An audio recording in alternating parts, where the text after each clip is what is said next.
Ngasi 2024 November ki tang tara nomaji numini numida sida ayhak na kwagi mafam da thamjagadori bana akoi gi safaba bobi arambam bobi gi maramda mathang sathara jarakhiba dugi mangarak suba tangkak oina tangkak asi ayhak na akoi gi ayhak ki Monday kalam ayhak na ijaram basana lebak Delhi gi akoi October 11 October ki tang tara mathoi 2021 da thamjakhiba Asangi mapandagi nomodol paklaba safaba haigada mithonjaba koi ware aduda infam moraga bobiga wari sanajagadabani ayha wari sanajage ada bobi akogi 1997 98 ta ahan boina railway dagi thole railway dagi national kano thole ada Mr. India lawre aldagi na Kolkata gi akogi South Eastern Railway da Kolkata da base tawga sum akoi national gi thokna railway gi kan price ongok pa phangna lawre adu bawda nahak nasa gi category da 7 times Mr. India title ji lawre bane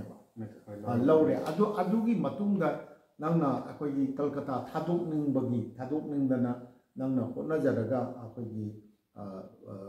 gi North Eastern Frontier Railway Guwahati Maligaon headquarter orisida lai hai basima dang na so haija ga ko na so khang adu kar mai ton masida lakning bagi wakal polo khri ai se 1997 degi South Eastern Railway sida join to degi 2009 book se anum All India Railway meet or national sana dana num lai ada koi gidi sai gi Kolkata gi South Eastern Railway se only achauba mitki de koi sanaba ya bagi chance phangda bai da only net All India Railway meet or national sida num losan gi bagi kana se surak pa adu se mathakta koi na salary da num mai depend toraga lai banina sanab koi na ju sanare to tho jiraga khalak pagi ka wakalo ne da Kolkata da le madi anum continue le madi ngata to ma dawja ada ise kano gana isum yum maya sum nakpa North East ise koi gi sagi lam dong khanjar ga na sida NF le da apply to ba da apply to ba su aina laksai su yamna ai gi lejari ba ai gi ha da Kolkata da le ma post de ga ina surrender to raga handaraga in hanba thabok changba han join tawgi bai gi rank to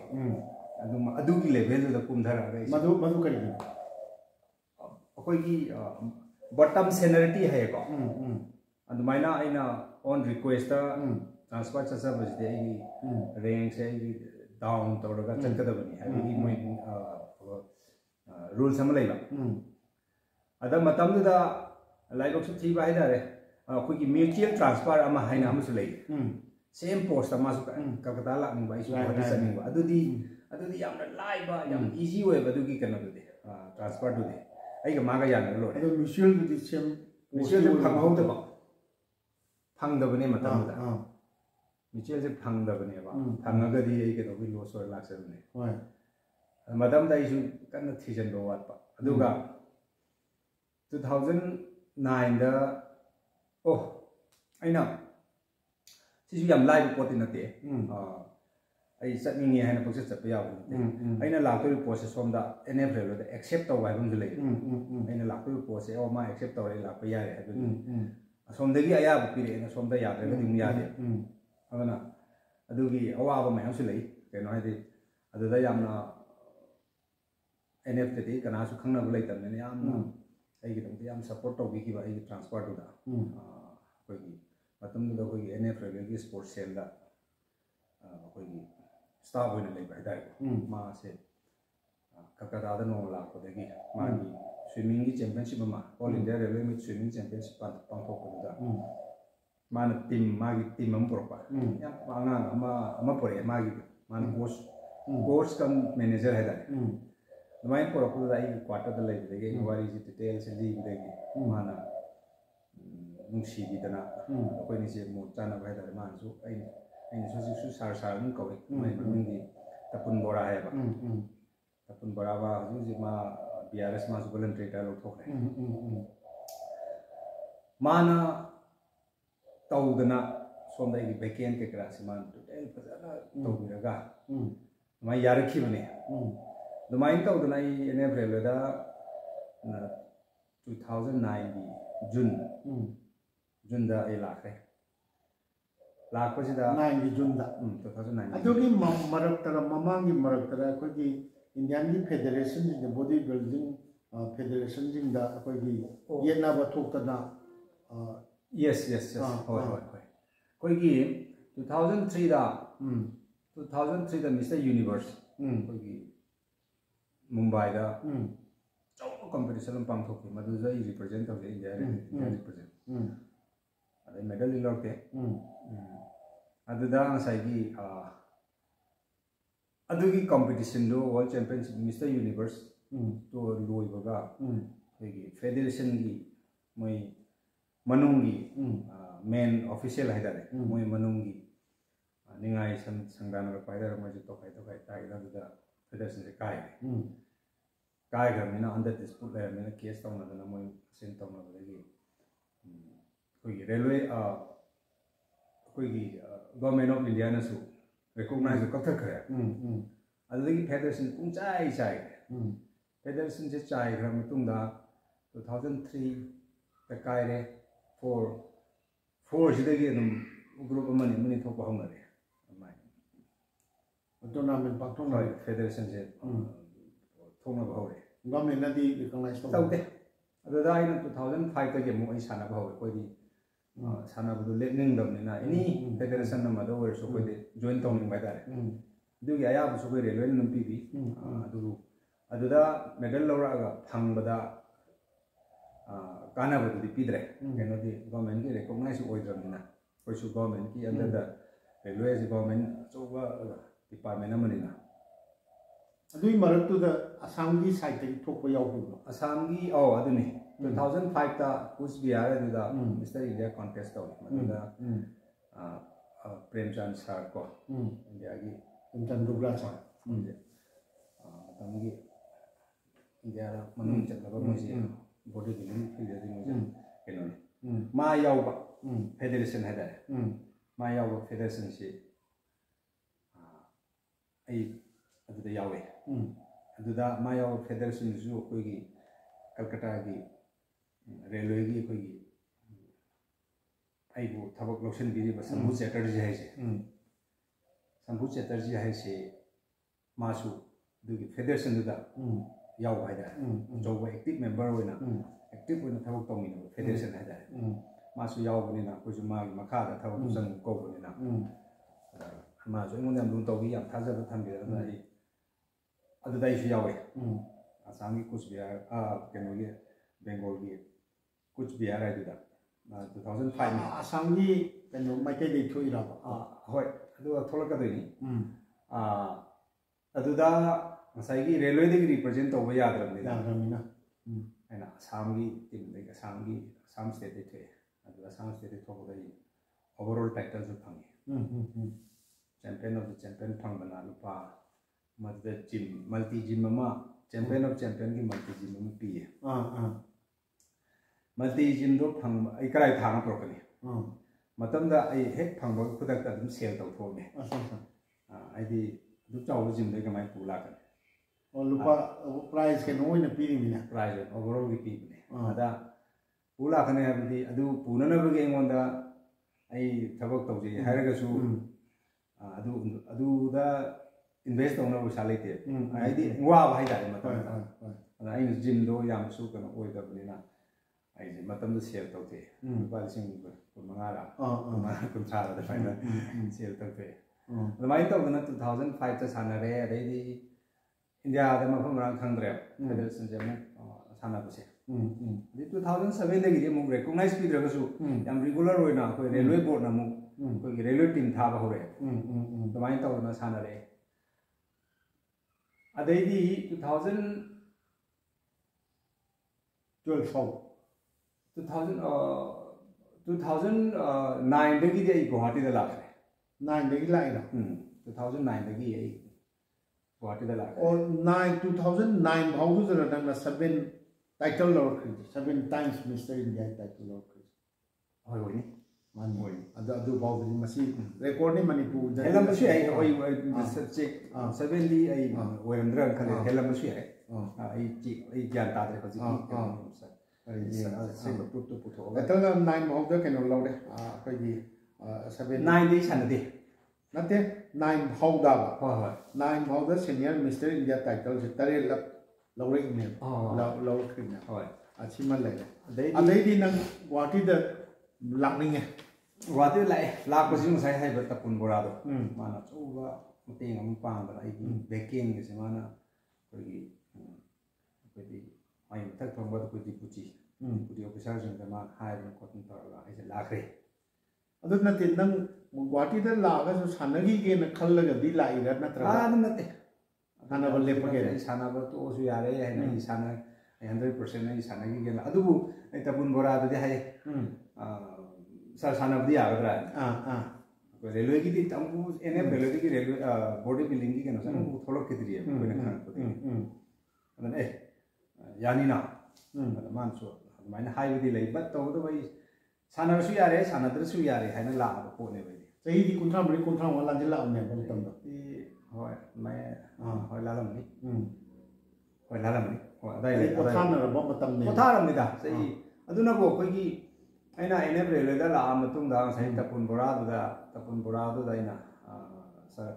sana ning ha da moi na man officer gi ya bum lo ja hangu ja ni oh mana hang bado keno hai ba ma sanan gi hai ba transfer la tu ne join tau jang hai da sai trai thoi Kolkata da le ga sana la matung da mo ji sana ngam tre na hai ba gi mana ga hai sai bajana pp de sana gi hai ba ni adu 100% sana rasuya ya rasuya sana rasuya na lak kana me ai sports quota do ne lak na te ai gi seniority aroi bi mangja ga ai gi moi gi grade pay ga lei ko wani moi employee mo ne lai ne hoi grade pay ga da ai pura senior mangja ga lai ne adana sana rasuya lak ne ada la kan dai si sana ne ko de ai na sing sai Tapun Bora la sana gi na de railway team tha si ai represent tau ge participate tau ge hai di moi na su tu thao chahi trai thu je railway medal dum lo la pani na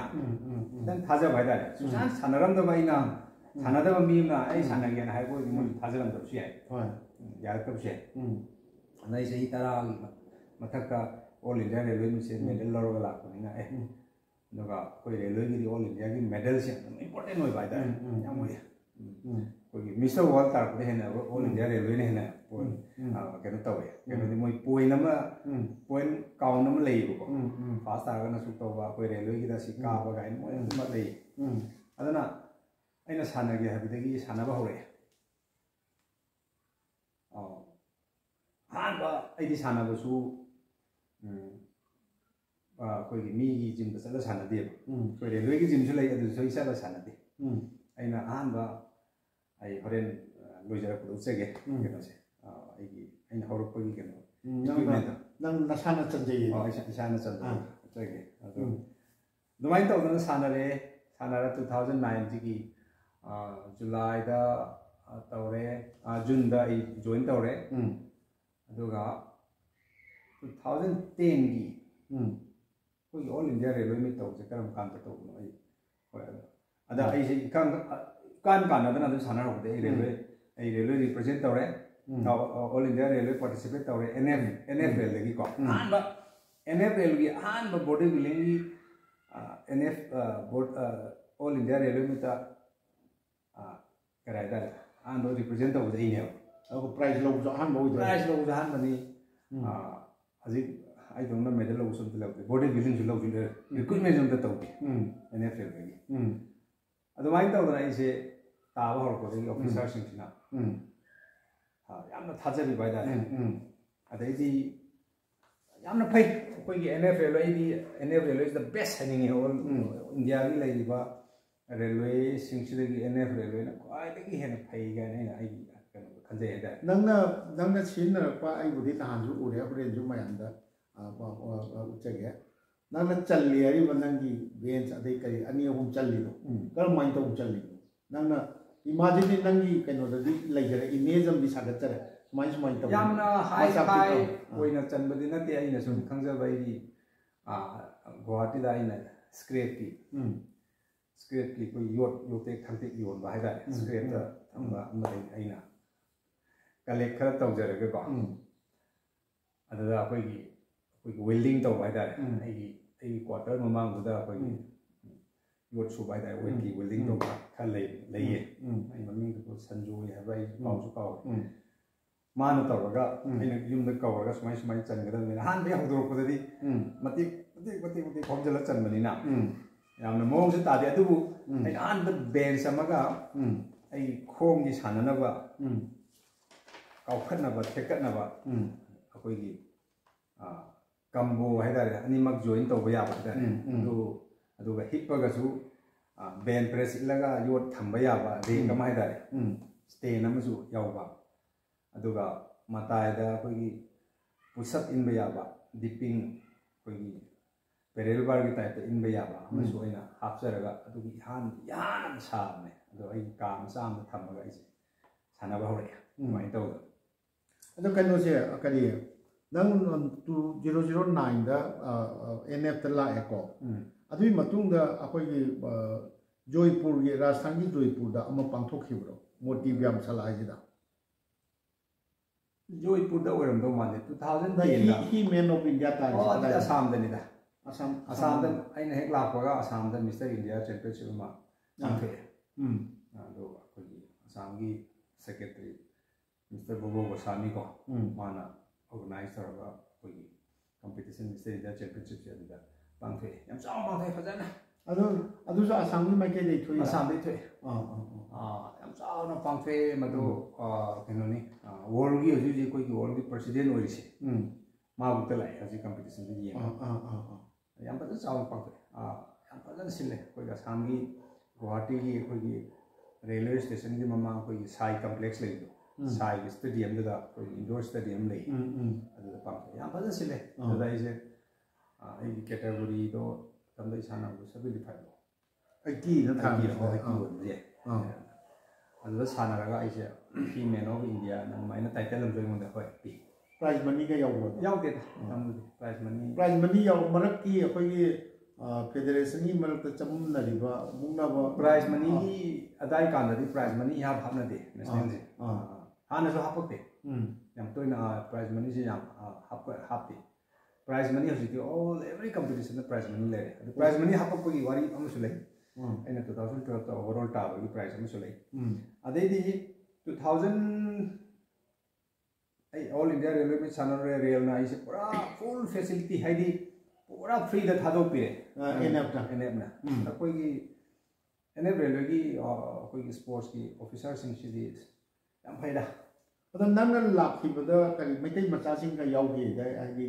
nang mon da nang i mateng pa bi hi ba transfer ta na ba manung man pa ban jing ba adu di yaw gi maitai cha yaw da yaw gi sai ni kan ni maitai macha adum matam du maitai macha am da ene rele da maitai macha sai pak lei bi na te khangna leite hojiki ngasai ta chobro di tapun bora hai tapun bora si mana chobro lam lo bi ga ise maina lakre adu nai da la ga tin da ne nang na world champion thok tu ri se nang na chanjara ba matung adu ta sanara ga ni adu da tu nung sanara ri ga ta dai mi jim su cha te jim di lai ba mi di sana bi ru ma la ma ta ne ke aina cha ta ai ana dai su dom da gi sana ba hin ra ko gi ga no su la ko ne no dai school gi ma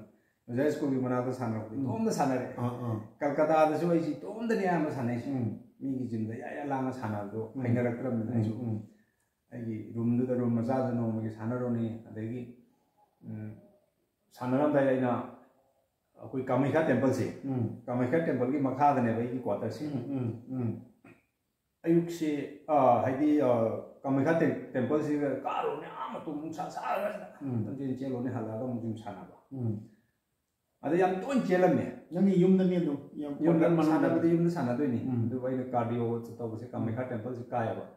ka sina ama tu mu ka ba ya lai mai gi main station do ada ise kirak ko khasu yaw ꯀꯤꯔꯛ ꯄꯥꯏꯕꯗꯤ ꯅꯨꯃꯤꯠ ꯌꯨꯡꯕꯗ ꯅꯨꯡꯁꯥ ꯁꯥꯕꯗ ꯑꯩꯈꯣꯏ ꯀꯥꯃꯥꯈ꯭ꯌꯥꯒꯤ ꯂꯝꯕꯤꯗꯣ ꯀꯅꯥꯝ ꯆꯠꯇꯕ ꯌꯥꯎꯋꯦ ꯃꯇꯝꯗꯨꯁꯨ ꯑꯩꯈꯣꯏꯒꯤ ꯑꯁꯥꯝꯁꯦ ꯑꯩꯈꯣꯏꯒꯤ ꯑꯩꯅ ꯂꯩꯕ ꯀ꯭ꯋꯥꯇꯔ ꯑꯗꯥꯏꯗ ꯑꯩꯈꯣꯏ ꯂꯤꯌꯣꯄꯥꯔꯠ ꯑꯩꯈꯣꯏꯒꯤ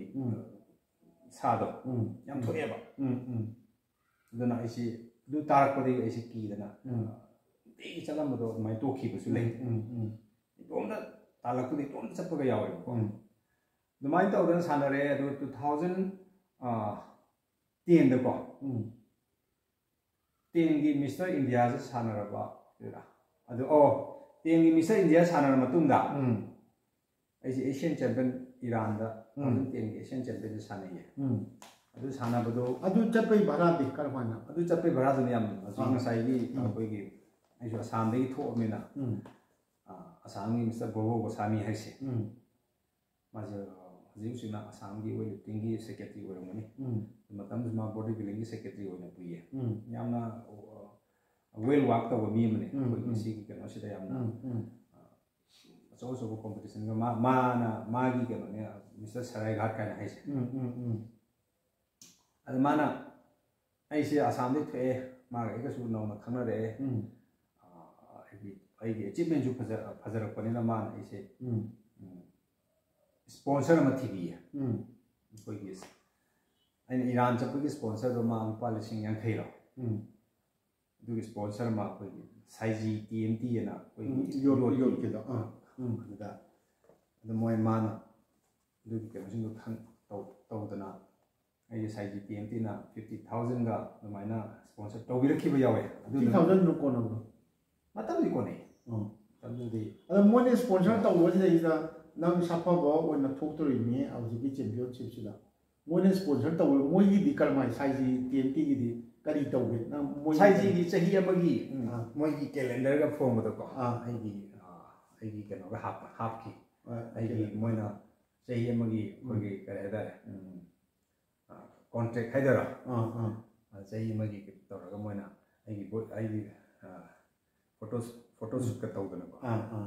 नुमाइन तौरगा नमगा नुमाइना सही मुक्ति मोगी कैलेंडर कई करा देगी फोटो दम हापने नुमाइन तौबदेगी दम ईरान की दुदी पोजीशन तारते ईरान की 4 आई ता 4 माने 4 तारे अदेदी 2010 ईरान दे हले अदु हलक पदैदी मतंगी अदुम एनी नेशनल चैंपियनशिप अदेदी 2011 दुसो एमु अते टीम द नंगी अहान मन नत्रो कोई बेनारस दा कोई वर्ल्ड चैंपियनशिप तो एशियन चैंपियन चलु रेदना हलागा मोय वर्ल्ड चैंपियन थे काना दे एशिया का वर्ल्ड का सपोज हुजु जी कोई की मा अक्टोबर था ददी मा तौ अक्टोबर 19 ने कनाडा कोई वर्ल्ड दा बेनारस दा तौ एशियन चैंपियन दो आई सिम खनदा अगस्त सितंबर साइड माने असिगी वर्ल्ड चैंपियनशिप अकोई की कनोदा world body building and physique sports federation WPF हाइबा WBPF हाइबा फेडरेशन जे बनारस दा वर्ल्ड दा सिसु सिगी फेडरेशन जु नौना फॉर्म तौरपा फेडरेशन बनारस दा तौरसना अनि सुबा वर्ल्ड चैंपियन ने वर्ल्ड चैंपियन दुबई दा तौये अदो थोई जु नंगी युमदा नंगना चंजबा कनो दुदा तौरगा आई दी मी आई साइड आई जिम दु अदै दा नंगना लौरे लौबदुदा करिनो नंगी अहान मंगु मने कन मंग हाइदी अखोइना मतममदा अखोइना जिम सि सानाबा हरपदा वर्ल्ड की कोई मैगजीन दे याव पिक्चर येंगने अखोइना अस माइन फब ngam गाइना वर्ल्ड चैंपियन गाइदी कोई मंगदबु मंगुदा फाइदारे हान बखोइना एग्जांपल सो मी की कैन स्टेप तुनिको अइना हान मिस्टर इंडिया तारपदा मणिपुर सिदा कोई ओजा लाइव खरबो ओजा माइपा की मतुंग द मिस्टर इंडिया हाइवा टाइटल से मैते जामना ताबा ngam कोई मिस्टर इंडिया का से कोई ताप हंगनी गान थाजर को नथेबा दमाइ तो द मिस्टर इंडिया तारपदा हराव गिबा नमोन नुंगाइ गिबा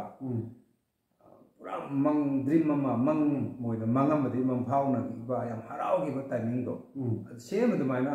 वर्ल्ड सु फाउ गिबा कोइना वर्ल्ड चैंपियन का जे कोई याम किजन माइदारे वामो अकोइना निमांग थोकुदा वर्ल्ड चैंपियन थोकुदा याम इकाई वामो रुमदगा थोइ लौथोगा वामो तौबो नम इकाई मतमने थोइ बैदनी खल्ले मतम ꯑꯗꯨꯕꯨ ꯑꯩꯈꯣꯏꯒꯤ ꯄꯔꯐꯣꯔꯃꯦꯟꯁꯁꯤ ꯌꯧꯖꯔꯒꯁꯨ ꯑꯩ ꯏꯁꯥꯅ ꯈꯪꯖꯗꯕꯅꯤꯅ ꯋꯥꯔꯜ ꯆꯦꯝꯄꯤꯌꯟ ꯌꯥꯝ ꯐꯔꯝꯗꯧꯕ ꯃꯤꯅꯤ ꯍꯥꯏꯗꯤ ꯑꯗꯨꯛꯀꯤ ꯃꯇꯤꯛ ꯊꯥꯛ ꯋꯥꯡꯉꯝꯗꯧꯕ ꯃꯥꯟꯕꯗꯣ ꯃꯇꯝꯗ ꯑꯩꯒꯤ ꯄꯔꯐꯣꯔꯃꯦꯟꯁꯇꯤ ꯋꯥꯡꯖꯔꯤꯅꯤꯀꯣ ꯑꯗ ꯑꯩ ꯏꯁꯥꯅ ꯈꯪꯖꯗꯕ ꯍꯥꯏꯇꯥꯔꯦ ꯑꯗꯨꯃꯥꯏꯅ ꯇꯧꯗꯅ ꯋꯥꯔꯜ ꯆꯦꯝꯄꯤꯌꯟꯗꯣ ꯑꯗꯨꯃꯥꯏꯅ ꯇꯥꯔꯛꯄꯗꯨꯗꯒꯤꯗꯤ ꯑꯩꯁꯦ ꯉꯁꯥꯏꯒꯤ ꯃꯤꯁꯇꯔ ꯏꯟꯗꯤꯌꯥꯗ ꯐꯥꯎꯈꯤꯕ ꯑꯗꯨꯃꯥꯏꯅ ꯁꯦꯝ ꯅꯨꯡꯉꯥꯏꯕ ꯑꯩ ꯑꯩꯁꯦ ꯋꯥꯔꯜ ꯆꯦꯝꯄꯤꯌꯟ ꯇꯥꯔꯦꯀꯣ ꯒꯥꯏꯅ ꯑꯗꯣ ꯀꯩꯅꯣꯗꯤ ꯗꯤꯜꯂꯤ ꯑꯩꯈꯣꯏꯒꯤ ꯔꯦꯜꯋꯦꯒꯤ ꯃꯥꯏꯀꯩꯗꯗꯤ ꯀꯔꯝ ꯀꯥꯟꯗ ꯔꯦꯜꯋꯦꯒꯤꯗꯤ ꯑꯣꯜꯋꯦꯁ ꯑꯩꯈꯣꯏꯒꯤ ꯑꯩꯅ ꯍꯦꯛ ꯃꯦꯗꯜ ꯑꯃ ꯑꯦꯁꯤꯌꯥꯒꯤ ꯅꯠꯇ꯭ꯔꯒ ꯋꯥꯔꯜꯒꯤ ꯃꯦꯅꯤ ꯃꯦꯗꯜ ꯑꯃ ꯂꯥꯛꯄꯗ ꯑꯩꯈꯣꯏꯒꯤ ꯑꯣꯐꯤꯁꯥꯔꯁꯤꯡꯅ ꯑꯩꯕꯨ ꯐꯦꯂꯤꯁꯤꯇꯦꯠ ꯇꯧꯏ ꯃꯣꯏꯅ ꯑꯩꯕꯨ ꯑꯩꯈꯣꯏ ꯑꯩꯈꯣꯏꯒꯤ ꯖꯦꯅꯔꯦꯜ ꯃꯦꯅꯦꯖꯔꯁꯤꯅ ꯈ꯭ꯋꯥꯏ ꯆꯥꯎꯕꯅꯤꯅ ꯃꯥꯏ ꯃꯅꯥꯛꯇ ꯄꯨꯁꯤꯜꯂꯒ ꯏꯟꯇ꯭ꯔꯣꯗ꯭ꯌꯨꯁ ꯇꯧꯏ ꯑꯗꯒꯤ ꯄꯦꯄꯔꯗ ꯍꯥꯞꯄꯤ ꯋꯥꯕꯀꯣ ꯑꯗꯨ ꯅꯠꯇꯅ ꯑꯇꯣꯞꯄ ꯀꯩꯅꯣꯒꯤꯗꯤ ꯂꯩꯇꯦ ꯑꯗꯒꯤ ꯑꯗꯩꯗꯤ ꯅꯪꯒꯤ ꯋꯥꯔꯜ ꯆꯦꯝꯄꯤꯌꯟ ꯊꯣꯛꯏꯗꯣ ꯑꯩꯈꯣꯏ ꯕꯦꯅꯥꯔꯁꯇ ꯊꯣꯛꯏꯁꯦ ꯔꯦꯜꯋꯦ ꯃꯥꯏꯀꯩꯗꯩ ꯊꯣꯛꯏꯔꯥ ꯅꯠꯇ꯭ꯔꯒ ꯀꯔꯝ ꯑꯗꯨꯗꯤ internationalꯒꯤ represent ꯇꯧꯔꯛꯄꯗꯤ ꯏꯟꯗꯤꯌꯥꯒꯤ ꯑꯣꯏꯅ ꯑꯣ ꯏꯟꯗꯤꯌꯥꯒꯤ ꯑꯣꯏꯅ ꯔꯦꯜꯋꯦꯗꯤ ꯑꯩꯈꯣꯏ ꯍꯣꯏ ꯍꯣꯏ ꯆꯨꯝꯃꯦ ꯆꯨꯝꯃꯦ ꯑꯩꯈꯣꯏꯒꯤ ꯁꯄꯣꯁ ꯔꯦꯜꯋꯦ ꯑꯩꯈꯣꯏ ꯑꯦꯟ ꯔꯦꯜꯋꯦꯁꯦ ꯑꯩꯈꯣꯏ ꯃꯅꯤꯄꯨꯔ ꯁ꯭ꯇꯦꯠꯀꯨꯝꯕꯅꯤ ꯃꯥꯅꯤ ꯃꯥꯅꯤ ꯃꯥꯅꯤ ꯆꯨꯝꯃꯦ ꯆꯨꯝꯃꯦ ꯏꯟꯇꯔꯅꯦꯁꯅꯦꯜ ꯂꯦꯚꯦꯜꯗ ꯁ꯭ꯇꯦꯠꯁꯤ ꯇꯧꯕꯗꯤ ꯌꯥꯗꯦ ꯆꯨꯝꯃꯦ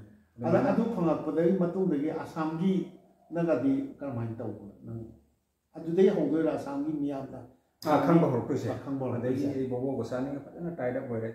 ꯃꯥꯒꯤꯁꯨ ꯑꯆꯧꯕ ꯀꯟꯇ꯭ꯔꯤꯕ꯭ꯌꯨꯠꯅꯤ ꯑꯁꯥꯝꯗ ꯑꯩꯅ ꯑꯍꯥꯟꯕ ꯂꯩꯔꯛꯄꯗ ꯃꯥꯅ ꯑꯁꯥꯝꯒꯤ ꯃꯐꯝ ꯈꯨꯗꯤꯡꯗ ꯑꯩꯕꯨ ꯑꯩꯈꯣꯏꯒꯤ ꯗꯦꯃꯣꯟꯁꯇ꯭ꯔꯦꯁꯟ ꯍꯥꯏꯇꯥꯔꯦꯀꯣ ꯑꯁꯥꯝꯒꯤ ꯃꯤꯁꯤꯡꯁꯨ ꯑꯩꯁꯦ ꯅꯨꯡꯁꯤꯕꯤꯕ ꯍꯥꯏꯗꯣꯏꯔꯥ ꯑꯦꯅꯤ ꯗꯤꯁꯇ꯭ꯔꯤꯛ ꯑꯦꯅꯤ ꯑꯩꯈꯣꯏꯒꯤ ꯗꯤꯁꯇ꯭ꯔꯤꯛ ꯈꯨꯗꯤꯡꯒꯤ ꯀꯩꯅꯣꯁꯤꯗ ꯀꯧꯔꯒ ꯑꯩꯁꯤ ꯌꯦꯡꯖꯒꯦꯅ ꯀꯧꯋꯦ ꯑꯗ ꯑꯗꯨꯁꯨ ꯕꯣꯕꯣ ꯒꯣꯁꯥꯃꯤꯅ ꯕꯣꯕꯣ ꯒꯣꯁꯥꯃꯤꯒꯤ ꯊ꯭ꯔꯨꯗ ꯂꯥꯛꯄ ꯉꯥꯛꯇꯅꯤ ꯍꯥꯏꯗꯤ ꯃꯥꯅ ꯑꯦꯁꯣꯁꯤꯌꯦꯁꯟꯗꯨ ꯔꯟ ꯇꯧꯔꯤꯕꯅꯤꯅ ꯑꯗ ꯕꯣꯕꯣ ꯒꯣꯁꯥꯃꯤ ꯑꯩꯈꯣꯏꯒꯤ ꯌꯥꯝꯅ ꯇꯥꯏꯠ ꯑꯣꯏꯔꯒ ꯆꯠꯃꯤꯟꯅꯔꯝꯃꯤ ꯃꯇꯝꯗ ꯃꯥꯒꯤ ꯑꯆꯧꯕ ꯀꯟꯇ꯭ꯔꯤꯕ꯭ꯌꯨꯠꯅꯤ ꯑꯗꯨꯒ ꯑꯩꯅ ꯃꯥ ꯇꯤꯟꯅꯕꯒꯤꯁꯨ ꯀꯥꯟꯅꯩ ꯃꯥꯅ ꯑꯩ ꯇꯤꯟꯅꯕꯒꯤꯁꯨ ꯀꯥꯟꯅꯩ ꯑꯅꯤꯃꯛ ꯆꯥꯎꯈꯠꯃꯤꯟꯅꯕ ꯍꯥꯏꯇꯥꯔꯦ ꯑꯗꯨꯃꯥꯏꯅ ꯇꯧꯗꯅ ꯃꯐꯝꯗ ꯆꯠꯂꯤ ꯑꯁꯥꯝꯒꯤꯗ ꯀꯧꯔꯤꯗꯣ ꯄꯩꯁꯥꯕꯨꯗꯤ ꯄꯤꯔꯦ ꯈꯪꯉꯦꯀꯣ ꯄꯩꯁꯥꯁꯨ ꯌꯥꯝꯅꯁꯨ ꯄꯤꯔꯛꯄꯒꯁꯨ ꯌꯥꯎꯕ꯭ꯔꯥ ꯌꯥꯎꯋꯤꯗ ꯑꯁꯥꯝꯗꯗꯤ ꯑꯩꯅ ꯑꯍꯥꯟꯕ ꯁ꯭ꯇꯥꯔꯇꯤꯡ ꯁꯣ ꯑꯃ ꯇꯧꯕꯗ ꯂꯨꯄꯥ 15,000 ꯍꯧꯏ ꯑꯗꯩꯗꯤ ꯑꯩꯒꯤ ꯁꯨꯝ ꯑꯩꯒꯤ ꯄꯔꯐꯣꯔꯃꯦꯟꯁꯇ ꯁꯨꯝ ꯆꯍꯤ ꯈꯨꯗꯤꯡꯒꯤ ꯁꯨꯝ ꯋꯥꯡꯈꯠꯂꯛꯄꯗꯨꯗꯤ ꯑꯩꯁꯦ ꯑꯩꯒꯤ ꯄ꯭ꯔꯥꯏꯁꯁꯨ ꯈꯔ ꯌꯥꯝꯈꯠꯂꯛꯑꯦ ꯑꯗꯣ ꯑꯁꯥꯝꯗꯗꯤ ꯍꯥꯏꯕ ꯋꯥꯅꯤ ꯑꯩ ꯏꯁꯥꯒꯤ ꯂꯝꯗꯧꯅ ꯈꯟꯖꯔꯦ ꯃꯤ ꯌꯥꯝ ꯌꯦꯡꯉꯝꯕ꯭ꯔꯥ ꯑꯁ ꯑꯗꯨꯗꯤ ꯌꯥꯝ ꯌꯦꯡꯒꯗ꯭ꯔꯥ ꯑꯁꯥꯝꯗꯗꯤ ꯀꯥꯏꯗ ꯑꯁꯥꯝꯁꯤꯗꯤ ꯕꯦꯔꯥꯅꯤꯗ ꯌꯥꯝꯅ ꯀ꯭ꯔꯥꯎꯗꯁꯦ ꯑꯔꯣꯏꯕꯤꯅꯤꯗ ꯑꯗꯨꯅ ꯀ꯭ꯔꯥꯎꯗ ꯌꯥꯝꯃꯤꯕ ꯑꯩꯈꯣꯏ ꯄ꯭ꯂꯦꯌꯥꯔꯗꯨꯁꯨ ꯅꯨꯡꯉꯥꯏꯗꯅ ꯃꯣꯇꯤꯚꯦꯁꯟꯁꯦ ꯑꯁꯦꯡꯕꯗꯤ ꯑꯁꯥꯝꯒꯤ ꯄꯕ꯭ꯂꯤꯛꯁꯤꯡꯅ ꯐꯖꯅ ꯃꯣꯇꯤꯚꯦꯁꯟ ꯄꯤꯕꯤꯕꯅꯦ ꯑꯗꯨꯒꯤ ꯄꯤꯕꯤꯕꯗꯨꯅ ꯍꯦꯟꯅ ꯑꯩꯁꯦ ꯁꯥꯟꯅꯕꯗ ꯍꯦꯟꯅ ꯃꯊꯧ ꯍꯥꯞꯄꯤꯔꯛꯄꯗꯣ ꯍꯣꯠꯅꯅꯤꯡꯕꯒꯤ ꯀꯩꯅꯣꯁꯦ ꯑꯗꯒꯤ ꯑꯃꯅ ꯑꯅꯤꯃꯛꯅꯤ ꯑꯩꯒꯤ ꯔꯦꯜꯋꯦꯁꯦ ꯁꯤꯁꯨ ꯀꯥꯎꯕ ꯌꯥꯗꯦ ꯔꯦꯜꯋꯦꯅ ꯌꯥꯗ꯭ꯔꯗꯤ ꯌꯥꯗ꯭ꯔꯦ ꯃꯦꯟꯗꯤ ꯑꯩꯒꯤ ꯔꯦꯜꯋꯦꯁꯦ ꯑꯩꯒꯤ ꯔꯦꯜꯋꯦꯒꯤ ꯀꯩꯅꯣ ꯑꯣꯐꯤꯁꯥꯔꯁꯤꯡ ꯑꯁꯤꯅ ꯑꯗꯨꯝ ꯐꯨꯜ ꯁꯞꯄꯣꯔꯠ ꯇꯧꯋꯦ ꯑꯗꯩꯗꯤ ꯃꯈꯥ ꯇꯥꯅ ꯑꯦꯁꯤꯌꯥ ꯋꯥꯔꯜ ꯆꯠꯂꯛꯄꯁꯦ ꯁꯄꯣꯁ ꯑꯩꯅ ꯃꯈꯥ ꯇꯥꯅ ꯑꯍꯥꯟꯕ ꯋꯥꯔꯜ ꯆꯦꯝꯄꯤꯌꯟ ꯇꯥꯔꯛꯄꯗꯨꯗꯤ ꯑꯩꯁꯦ ꯑꯩꯒꯤ ꯄꯔꯐꯣꯔꯃꯦꯟꯁꯁꯨ ꯐꯖꯅ ꯄꯤꯔꯦ ꯏꯟꯇꯔ ꯔꯦꯜꯋꯦꯗꯁꯨ ꯄꯤꯔꯦ ꯑꯦꯁꯤꯌꯥꯟ ꯆꯦꯝꯄꯤꯌꯟ ꯑꯗꯩ ꯋꯥꯔꯜ ꯆꯦꯝꯄꯤꯌꯟꯁꯨ ꯄꯤꯔꯕꯅꯤꯅ ꯑꯩꯅ ꯑꯣꯐꯤꯁꯥꯔꯁꯤꯡꯁꯤꯗ ꯑꯩꯅ ꯔꯤꯀ꯭ꯋꯦꯁ ꯇꯧꯕꯗ ꯑꯩꯁꯨ ꯀꯤꯔꯛꯇ꯭ꯔꯦꯕ ꯁꯥꯔ ꯍꯟꯗꯛꯀꯤ ꯂꯥꯛꯀꯗꯧꯔꯤꯕ ꯁꯤꯒꯤ ꯑꯦꯁꯤꯌꯟ ꯆꯦꯝꯄꯤꯌꯟꯁꯤꯞꯁꯤꯗ ꯋꯥꯔꯜ ꯆꯦꯝꯄꯤꯌꯟꯁꯤꯞꯁꯤꯗ ꯑꯩ ꯐꯤꯌꯥꯔ ꯑꯗꯨ ꯇꯥꯏ ꯍꯥꯏ ꯄꯩꯁꯥ ꯐꯦꯗरेशनꯒꯤ ꯁꯥꯏꯠꯇ ꯁꯨꯃꯥꯏꯅ ꯄꯤꯌꯨ ꯍꯥꯏ ꯁꯥꯔ ꯑꯩꯈꯣꯏꯒꯤ ꯁꯥꯏꯠꯇꯒꯤ ꯗꯤꯄꯥꯔꯠꯃꯦꯟ ꯑꯩꯈꯣꯏꯒꯤ ꯁ꯭ꯄꯣꯔꯠꯁ ꯁꯦꯜꯗꯒꯤ ꯑꯩꯒꯤ ꯍꯦꯜꯞ ꯈꯔ ꯇꯧꯕꯤꯌꯣꯅ ꯑꯗꯨꯝ ꯑꯣꯜꯋꯦꯖ ꯃꯣꯏꯅ 50% ꯑꯗꯨꯝ ꯄꯤ ꯂꯨꯄꯥ ꯂꯥꯈ ꯑꯃ ꯆꯪꯒꯗꯕ ꯀꯩꯅꯣꯁꯦ ꯃꯥꯅ 8,000 ꯄꯨꯊꯣꯛꯑꯦ ꯑꯗꯨꯝ ꯄꯤꯕꯤ ꯑꯦꯁꯤꯌꯥꯒ ꯋꯥꯔꯜꯒ ꯌꯥꯝ ꯐꯖꯅ ꯑꯩꯈꯣꯏ ꯃꯣꯇꯤꯚꯦꯠ ꯇꯧꯕꯤꯔꯦ ꯑꯩꯈꯣই ꯔꯦꯜꯋꯦꯁꯤꯁꯨ ꯑꯗꯨꯅ ꯔꯦꯜꯋꯦꯗꯒꯤ ꯍꯦꯟꯅ ꯐꯕ ꯔꯦꯠꯁꯦ ꯂꯩꯔꯝꯗꯧꯕ ꯃꯥꯜꯂꯦ ꯑꯗꯩ ꯃꯤꯁꯇꯔ ꯋꯥꯔꯜ ꯇꯥꯔꯛꯄꯒꯤ ꯔꯦꯜꯋꯦꯒꯤ ꯃꯥꯏꯀꯩꯗꯒꯤ ꯀꯩꯅꯣꯗꯤ ꯏꯟꯁꯦꯟꯇꯤꯞꯁꯦ ꯁꯨꯃꯥꯏꯅ ꯇꯧꯋꯦ 2003ꯗꯒꯤ ꯀꯥꯏꯔꯛꯈꯤꯕ ꯕꯣꯗꯤ ꯕꯤꯜꯗꯤꯡ ꯐꯦꯗरेशन ꯀꯥꯏꯔꯛꯈꯤꯕꯗꯨꯅ ꯒꯚꯔꯟꯃꯦꯟꯠ ꯔꯤꯀꯣꯒꯅꯥꯏꯖ ꯑꯃꯨꯛ ꯄꯤꯗ꯭ꯔꯦ ꯑꯗꯨꯒ ꯑꯩꯅ 2012ꯗꯒꯤꯗꯤ ꯔꯤꯀꯣꯒꯅꯥꯏꯖ ꯄꯤꯔꯛꯑꯦꯕ ꯑꯗꯨꯒꯤ 2003ꯒꯤ ꯃꯇꯨꯡꯗꯒꯤꯅ 12 ꯐꯥꯎꯒꯤ ꯃꯇꯨꯡꯁꯤꯗ ꯑꯩꯅ ꯑꯦꯅꯤ ꯁꯥꯟꯅꯕꯁꯦ ꯑꯩꯅ ꯋꯥꯔꯜ ꯆꯦꯝꯄꯤꯌꯟ ꯑꯩ ꯏꯟꯇꯔꯅꯦꯁꯅꯦꯜ ꯐꯤꯜꯗ ꯇꯥꯕ ꯍꯧꯔꯛꯏꯁꯤꯗꯤ ꯑꯁꯦꯡꯕ ꯌꯥꯝꯅ ꯇꯥꯔꯛꯏꯁꯤ 2010ꯗꯩꯅꯦꯕ 2010ꯗꯩ ꯇꯥꯔꯛꯄ ꯍꯧꯔꯛꯄꯁꯤꯗ ꯑꯗꯨꯗ ꯆꯠꯂꯤꯕ ꯈꯣꯠꯂꯤꯕꯗꯨꯝꯗꯤ ꯑꯩ ꯏꯁꯥꯅ ꯑꯌꯥꯝꯕ ꯑꯣꯏꯅ ꯇꯧꯖꯔꯦꯀꯣ ꯑꯗꯒꯤ ꯔꯦꯜꯋꯦ ꯁꯥꯏꯠꯇꯁꯨ ꯀꯩꯝ ꯄꯤꯗꯦ 2012 तगी recognize पिरकपदगी दी अदुसु कोननी 2000 recognize पिसे 2000 recognize पिरे हारगसु अखोई रेलवे की साइड की एसेंटिव अवार्ड एंगोंदा फंगी बखर लई मयाम लई फंगी बसे मतम दई एसेंटिव अवार्ड फंगनी है सानगी दिन नते अदुगी पॉलिसी सु खंदे रेलवे बोर्ड करी पॉलिसी लेबनो सु खंदे आइगी सानम तोबा अंगाव गन पचान सानबिने अदुगा अदुदे इंटरनेशनल चले एशिया चले कोई रेलवे ने सपोर्ट तौरे अदेगी नि असम की नॉट फॉर असम मेघालय अरुणाचल पैसा क्वाइदगी फंगबसे अरुणाचल अरुणाचल सिटी नुंगाय अरुणाचल दई शो अहुम लुकुम तौरा मिस्टर अरुणाचल अदा शो तौबसे मोदी पैसा से अदु पिउगा हाइनदे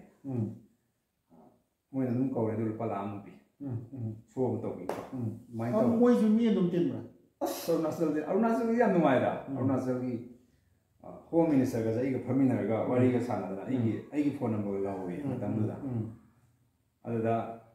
याम नुमाइ यामना कोइदा बोबी गुवाहाटी लाकनी फोन तौके कोई उनसी खोसीगा मी मिनिस्टर ने फरज फतसु दुमाइन तौ यामना फ्री फ्रेम वारी साइ अरुणाचल जे नुमाइ अरुणाचल नुमाइ मेघालय की तुरा साइसे तुरा दा तुरा डिस्ट्रिक्ट के रोम साइड से कोई की बागमरा का ने कोई की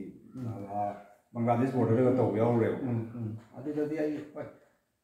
या बदन सिले मोय की एमसीएस ऑफिसर सिंह दु आईएएस ऑफिसर सिंह को मोय की डीसी ना बदना लेफाम चाबम याम नुंगाय गदा लंबी थोंग चफम की खतंग नुंगाय ते हरवानी को माइना तौदना यामना देगी मतम अमदा इंडिया सिदा अइना कन्ना हजिकी फेडरेशन से हौरपगी सी टाइमिंग सिदा अखोई WBPO की सानर को हौरपसे सिदा अखोई WBPO को टाइड अप तौरिबो फेडरेशन से ऑल इंडिया की अखोई की ऑल इंडिया की फेडरेशन से सिसे आइगी सी एनी कंपटीशन दा एनी कंपटीशन बोबी लाकरा हम ngaतने मतम यम नुंगाइ जब हाइदा इसे सुमयाम से हाइदा माइन तौना यामना नुंगाइ अदगी यूपी दा अदगी राजस्थान दा अखिलेश यादव नग को यावरे अखिलेश यादव की मेला अमम तौवे मागी से मतम दा कोई सफाई माइ सफाई हेबा लमने मान सीएम होइनेदा कोइसे कौरतना कोई डेमो का तौवे वला पिरे दुमाइन तौना असम की मफम खुदिंग अदगी इंडिया की मफम खुदिंग चलगा अदगी मी जिम में संगाबगी रिवॉल्व का पियुगा ओपनिंग तौबिबा हायगसो पैसाने मतमजे एनी सबदा याम वा अदुगी पैसादना अइंगोंदा पब्लिक की मोटिवेशन अमु पिबो लोइना अइंगोंदा आइगी सानाबदा चंगनबगी थादनबगी आइगी दाय त करी आइगी manage तौबदुदी हाइरिबा अदुमाइना फंग पैसादना सिजनबा ngame yam laina nungaina du mataka adumaina tawe aduna ai matam da aina show se tha amada minimum amadi lai soidre ani lakpa yawi ahum lakpa yawi adumaina yamna nungai gida haidi sabagi ai prosade swat wat khide paisa do big amount natraga big amount di oi khide adu ai सानबद कोई चंगबा चान थंगनो ma'am लेबदि याम लाइना railway मनुंगी incentive ती कर मान करी policy म ओ railway की 2012 ता recognise तौरे हरगा सु मदुदा काइगुम बखोय खंगे रेलवे दी फंगने हाबे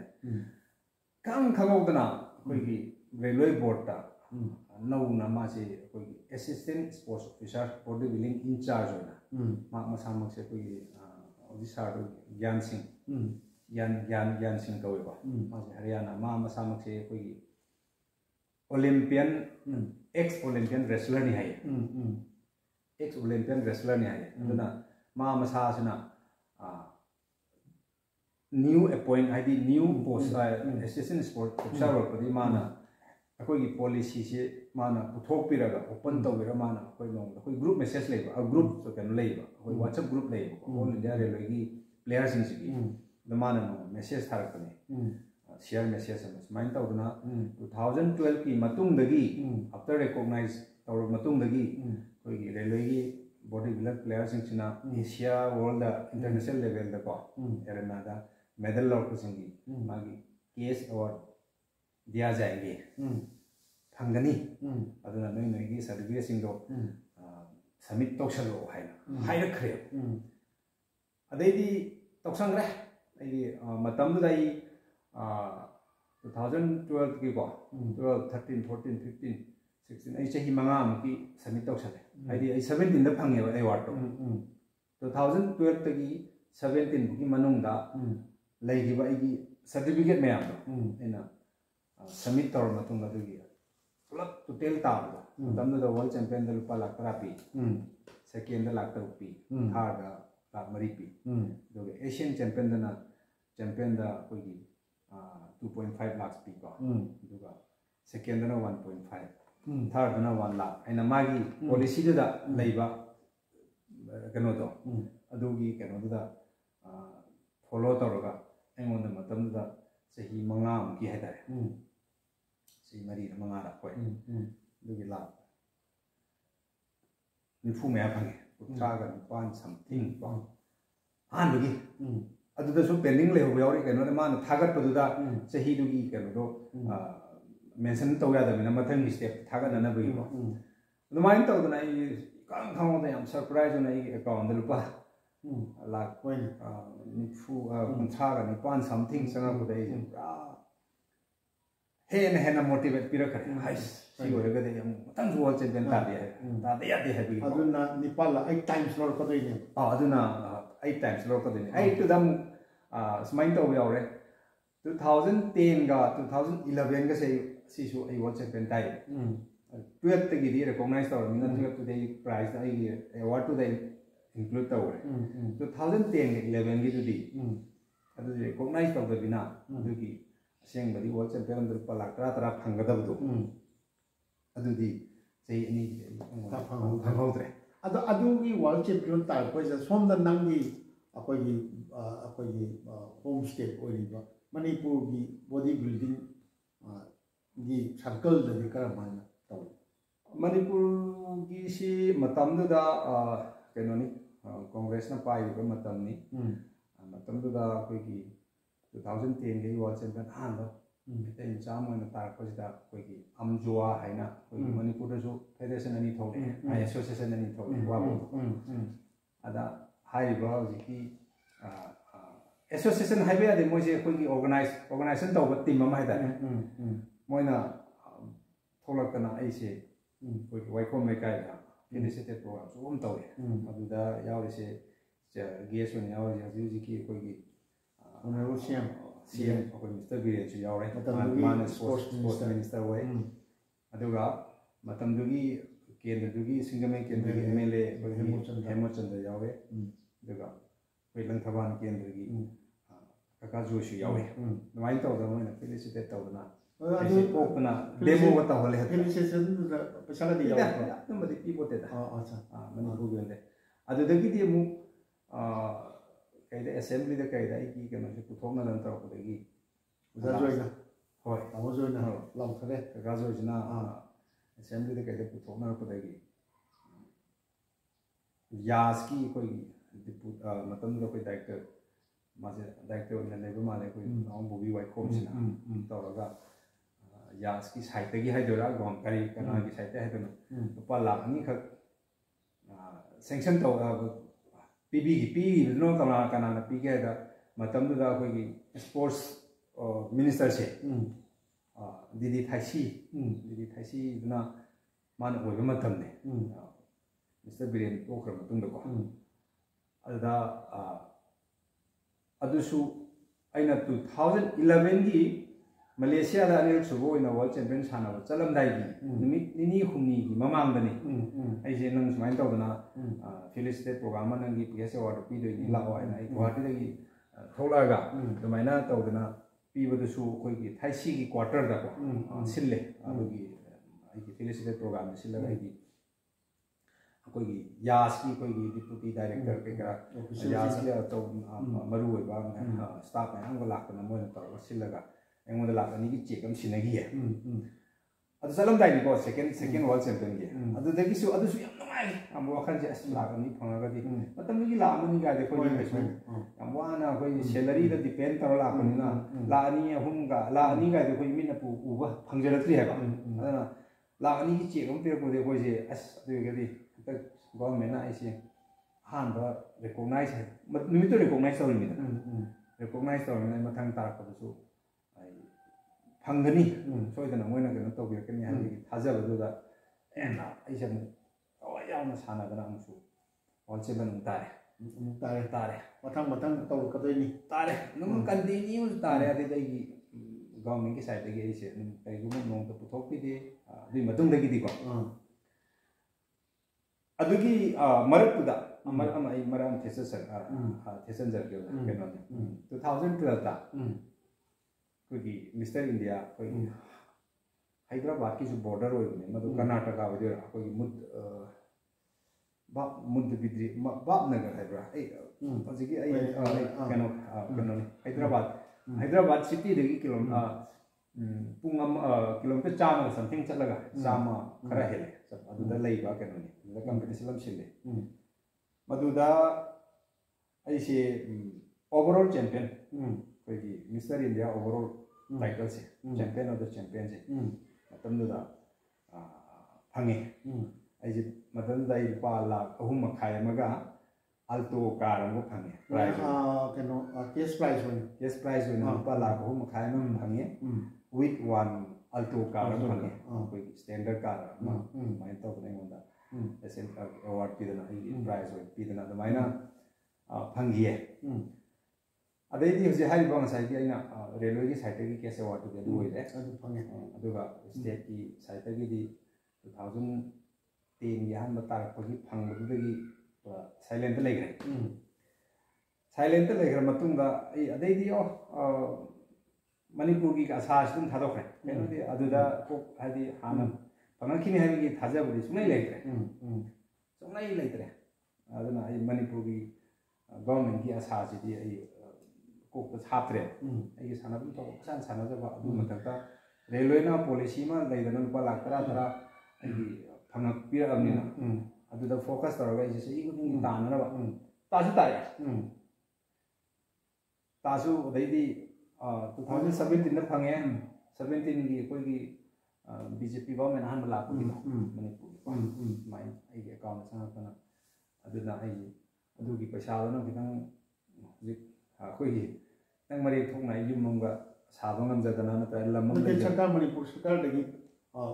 पिरे रो हाजी देदा रेलवे पोर्ट के रेलवे पोर्ट की पिरा कुदरी इन हाजरी और तो सरकार लाखो मतम दिवाली ना सरकार लाखो मतम जुदा आई अकाउंट से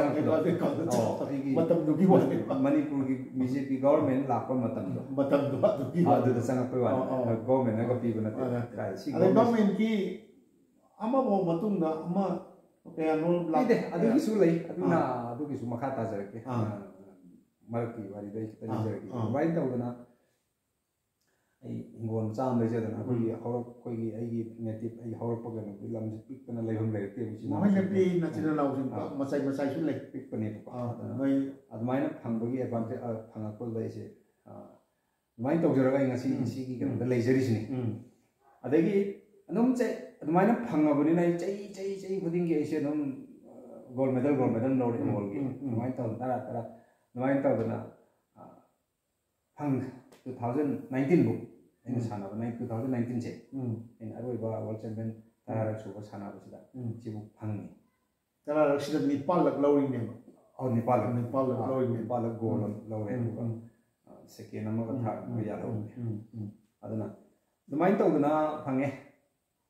अदु थोड़ा बाव मणिपुर सरकार तुमिन लेनी मणिपुर सरकार ना हाफे निबोंग मोंगाम बहर को जाइना 2018 की आइना तरेलक सुबो वर्ल्ड चैंपियन तावा कोई थाईलैंड दा तवा कोई नवंबर और दिसंबर नो माले थाईलैंड दा तवा थाईलैंड की चेंगमाई हाइबा तवा वर्ल्ड चैंपियनशिप आई दिसंबर की तक 3 माह होने आई कंपटीशन 3 माह से लोगों 13 मैंने सुम मतलब जो सोशल मीडिया की हम फास्ट होना मतलब है ना 2018 की अदुगी कहीं तो दा कोई सीएम दिलेना कोई ओजा में पाकी हेल्थ की कंडीशन हंग बचत नहीं है ताजा अदा कोई रिपोर्टर में आमसुना आई की मरम तो कत्तिर पायदा अरे माँ की दी माइन तो बना तक एक थोड़ा पगा माँ ने थोड़ा पगा कोई ना माँ साउना कोई ऑनर तो बनी तो माँ की मतिक चावा कोई पोस्ट माँ की मतिक चावा पीगनी है ना नुमाइना लाउथ ए ना थाईलैंड ले अगर फोन इन फोन नहीं ना मैं यहाँ पे हायर कर देगी वीडियो का थारक ना माना दो उन्ना बगी नांगी बगी का ना थारक ना अदुदा यमना नुमाई की भाई दारे वो खंडे एस ऐसे मु गवर्नमेंट सिना तो विदुई माने है बगी थाजा बसी ऐसे दुगी मति हरावे अदे थोड़े यूम तो थोड़ा का दे थोड़ा पगा कोई की करी मीडिया की नोमा यूम द लापन इंटरव्यू लवे नुपी न लवे दगा से आई मिस्टर सीएम की कोई की अस्मान तक माइन तो बिरो से या थागली खोली का ना आई फंगद्री बनी को माइन तो बना मागी अनु आई एप्रिशिएट तो बना याम थागत वाई तो वारी साने नुमित आई यूट्यूब तो की खंगनी हजिक की दुबाई तो साने रे देदी मैम से खंगना चानब खंगीबा मैम से नंग सीएम अदुमाय हाइग्रबनी नंग करी फंग एस्पिर करी तवे ची ngaktaneba ado ai kari answer pi phang mana tamina adai 2010 kenogi 2018 gi do adai 2019 gi ado silent lai re ai khangre 2019 gi world champion तारा ऐसे तारा मत कोरिया द लास्ट जीजू आइलैंड दा अनोय बाई की वर्ल्ड चैंपियन साना तारा super champion साना दा थोड़ा कांदा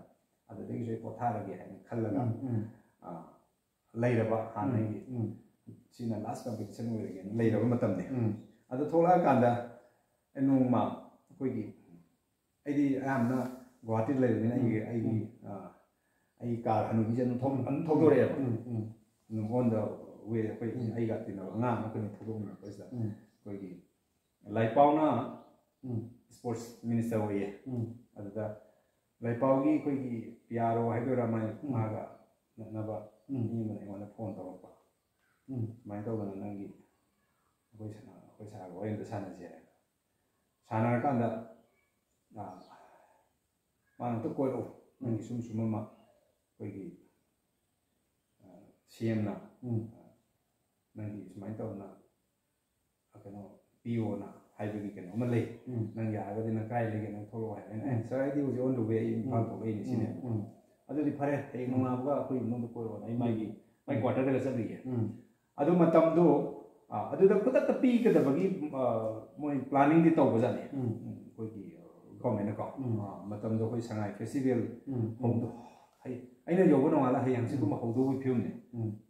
अदु Sangai festival होबदा संगाई फेस्टिवल पी नबगी प्लान मा लेना सुम खनबदा माना लाओ हाइबदुदा इशू चलुरा चटपसी कमाय तोगेदा कोई एसोसिएशन की प्रेसिडेंट का सेक्रेटरी का को नि ऐसे आइना हौरगा माय मिनिस्टर कौरी न यौंग बरा चलुसीदा आइना कोई प्रेसिडेंट का सेक्रेटरी को ऐसा दुदे कोई मिनिस्टर से उननी नहीं उन सुबंग फंगदनी बोबी अस उनरुसी लावन दमाइन तोरगा आई कौरपगी टाइमिंग दुदा इशू तुगी चांस म लौर मोइसु यावरगा चले चल कांदा माना मैम हंगे ओजा बोबी नंग करी करी थबक से मासिदागा मणिपुर का तहन बिजातनिदा माइगी ngahaki कनोदनी को अदुना पूरा कनोदि मानदे तो हंगे दा माना सैलरी हंगे ओजा बोबी नंग को रेलवे द लेप सैलरी क्या फंगे तम दैना 95 में आदि फंगे असा दुदि नंगी ओजा बोबी नंगी थबक लेते माइन तौदना माना वारी से माइन तौरे तौर कांदा ngसाई केस अवार्ड की चेक सिदी आई खंजाबदा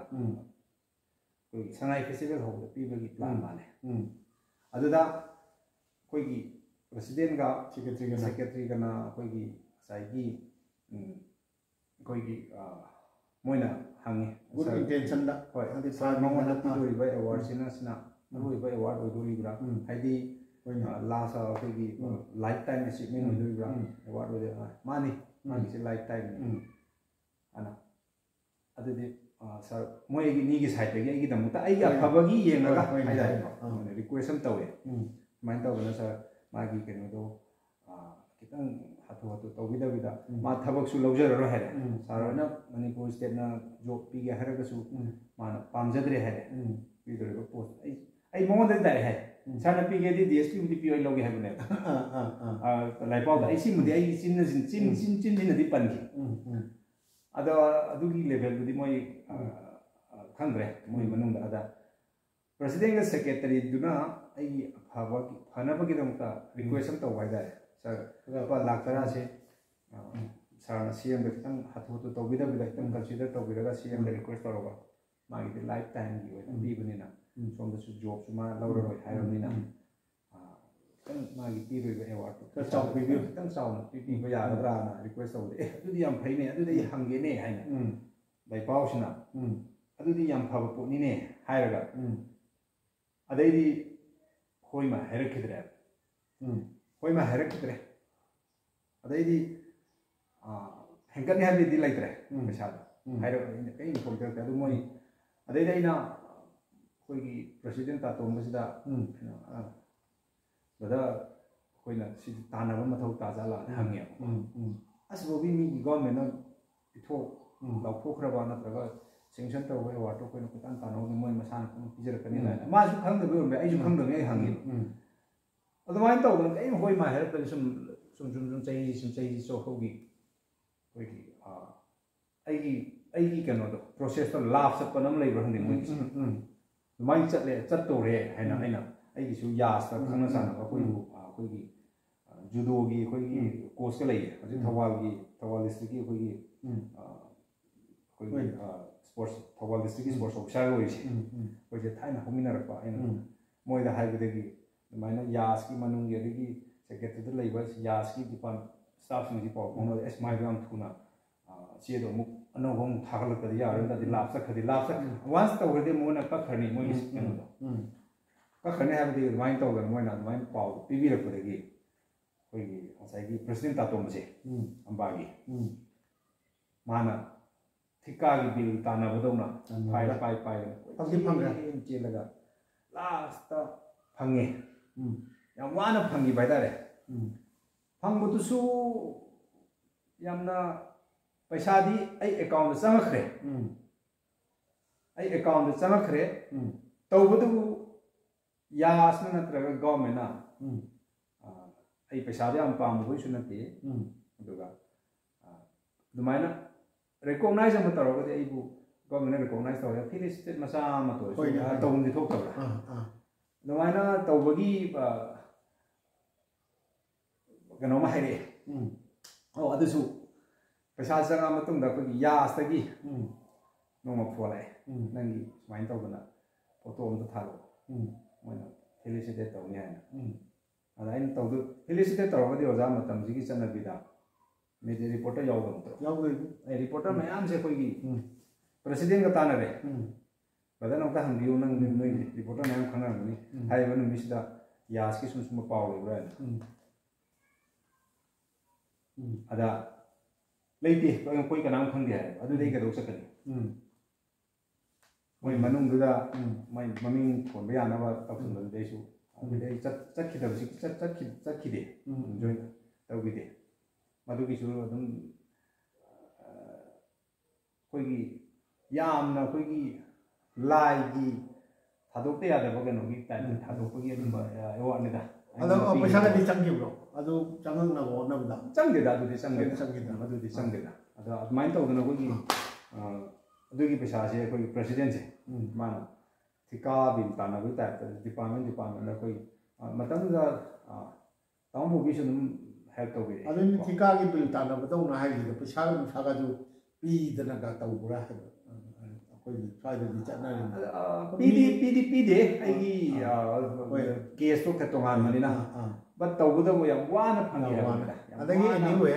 ꯑꯗꯨ ꯃꯥꯏ ꯇꯧꯗꯅ ꯇꯧꯔꯦ ꯉꯁꯤꯕꯣ ꯑꯗꯩꯗꯤ ꯅꯪꯅ ꯚꯣꯂꯨꯟꯇꯔꯤ ꯔꯤꯇꯥꯌꯔꯃꯦꯟ ꯂꯧꯔꯛꯇꯣꯏꯁꯤ ꯀꯌꯥ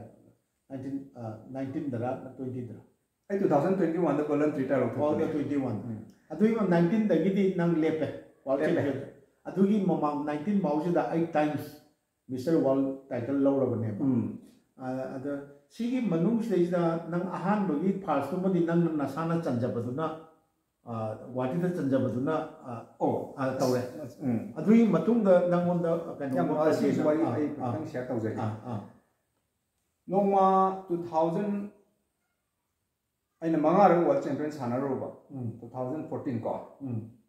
2014 15 sanading gi mamang ko sida 2014 14 to 15 gi marak sida koi aji aji magi sobo country gi si ju yamna surprise or baida ko mana ma je koi gi aji aji koi gi Indian Body Builders Federation gi aji si new elected ma president oina kampuri ya kui kui dana ma kui de ma se koi gi Andragi Andhra na Hyderabad lo si Hyderabad ti Andragi koi gi Khammam haida Khammam haiba koi gi district haida ma se adu da leiba ma se koi gi criminal lawyer ne phau ni ma su da ma se koi gi player koi body building se ngau ja bai da ma se nongma Kamaikya temple khoiram ne la adu da ai ni khare ai phone number se mina pi gi jane ma se matam da yam kan na close di na ti ai phone number pi gi ma na ngol phone tor ko bobi nang ai smai lai ai sin se Swami Ramesh mai man Swami Ramesh ko president of ko Indian Body Builders Federation ki president as you elected ma se mama na bong la pai da Kamaikha khoram ne na ai di Kamaikha ma khong nei ko da se adwai taw da ai mak se la ko da ai gi lei ba gym do aina chanjaba yoting thangpe ko screen na tar chan ki gym do adu uraga mana hange bobi nang si gym de sana brai sari di si katan nei mi gi gym chala sana tenga si bukta ai gi si ka asde nei sana jai se numai taw dana wari je sana di ma se pranga kreba man matam dei 5 times sana rabni ko 5 times kan no low rabni title low rabni title 5 times sida ai gold hum lawre silver ma bronze hum lawre 5 times sida aina sana jaru ba world championship only chei tara khatani chei tara sida ai medal tara ne tara sida champion ni pan ni ba marakta second ama third ama yang gi ne adu matam dei world champion manga rak chei medal lawre ne ba mala nang na chanjaba ke aina chanjaba du da adama si la aga ong kre ma se thaja de do sing bra na sa ai sing ni mi jim de sa ka nam sat kai ai masi bu mi jim de sat tri sa ai si ai le jari ke no sa na ja bane adama na koi gi Swami Ramesh sir se ma se koi nge no ne ma sa gi su jim koi gi equipment na koi gi manufacture ta we ma gi factory ma sam se le ma na namitu da commitment am piram bai da re bobi nangi nang kari kari pa me se na pa ambe wa di am pa me sa leg press nama lei pa khong gi sana na ko si ma pa me ai leg press am pi ke na nang gi o ma na hodro ko ni pa me ha na ti sorry ma na hodro ko nang gi ai khulai am pi ka ni sir yare nang ju na chin thi ni atai su yam hairam smaina taw da na ngon da so ni hairam ni thengna da nang gi sum pi ni si taw ya taw hi ma tan adu ma tu nang su ama wa be sa ai thaja de hai ai open hai ma sorry saw bai di wei ne nung si boy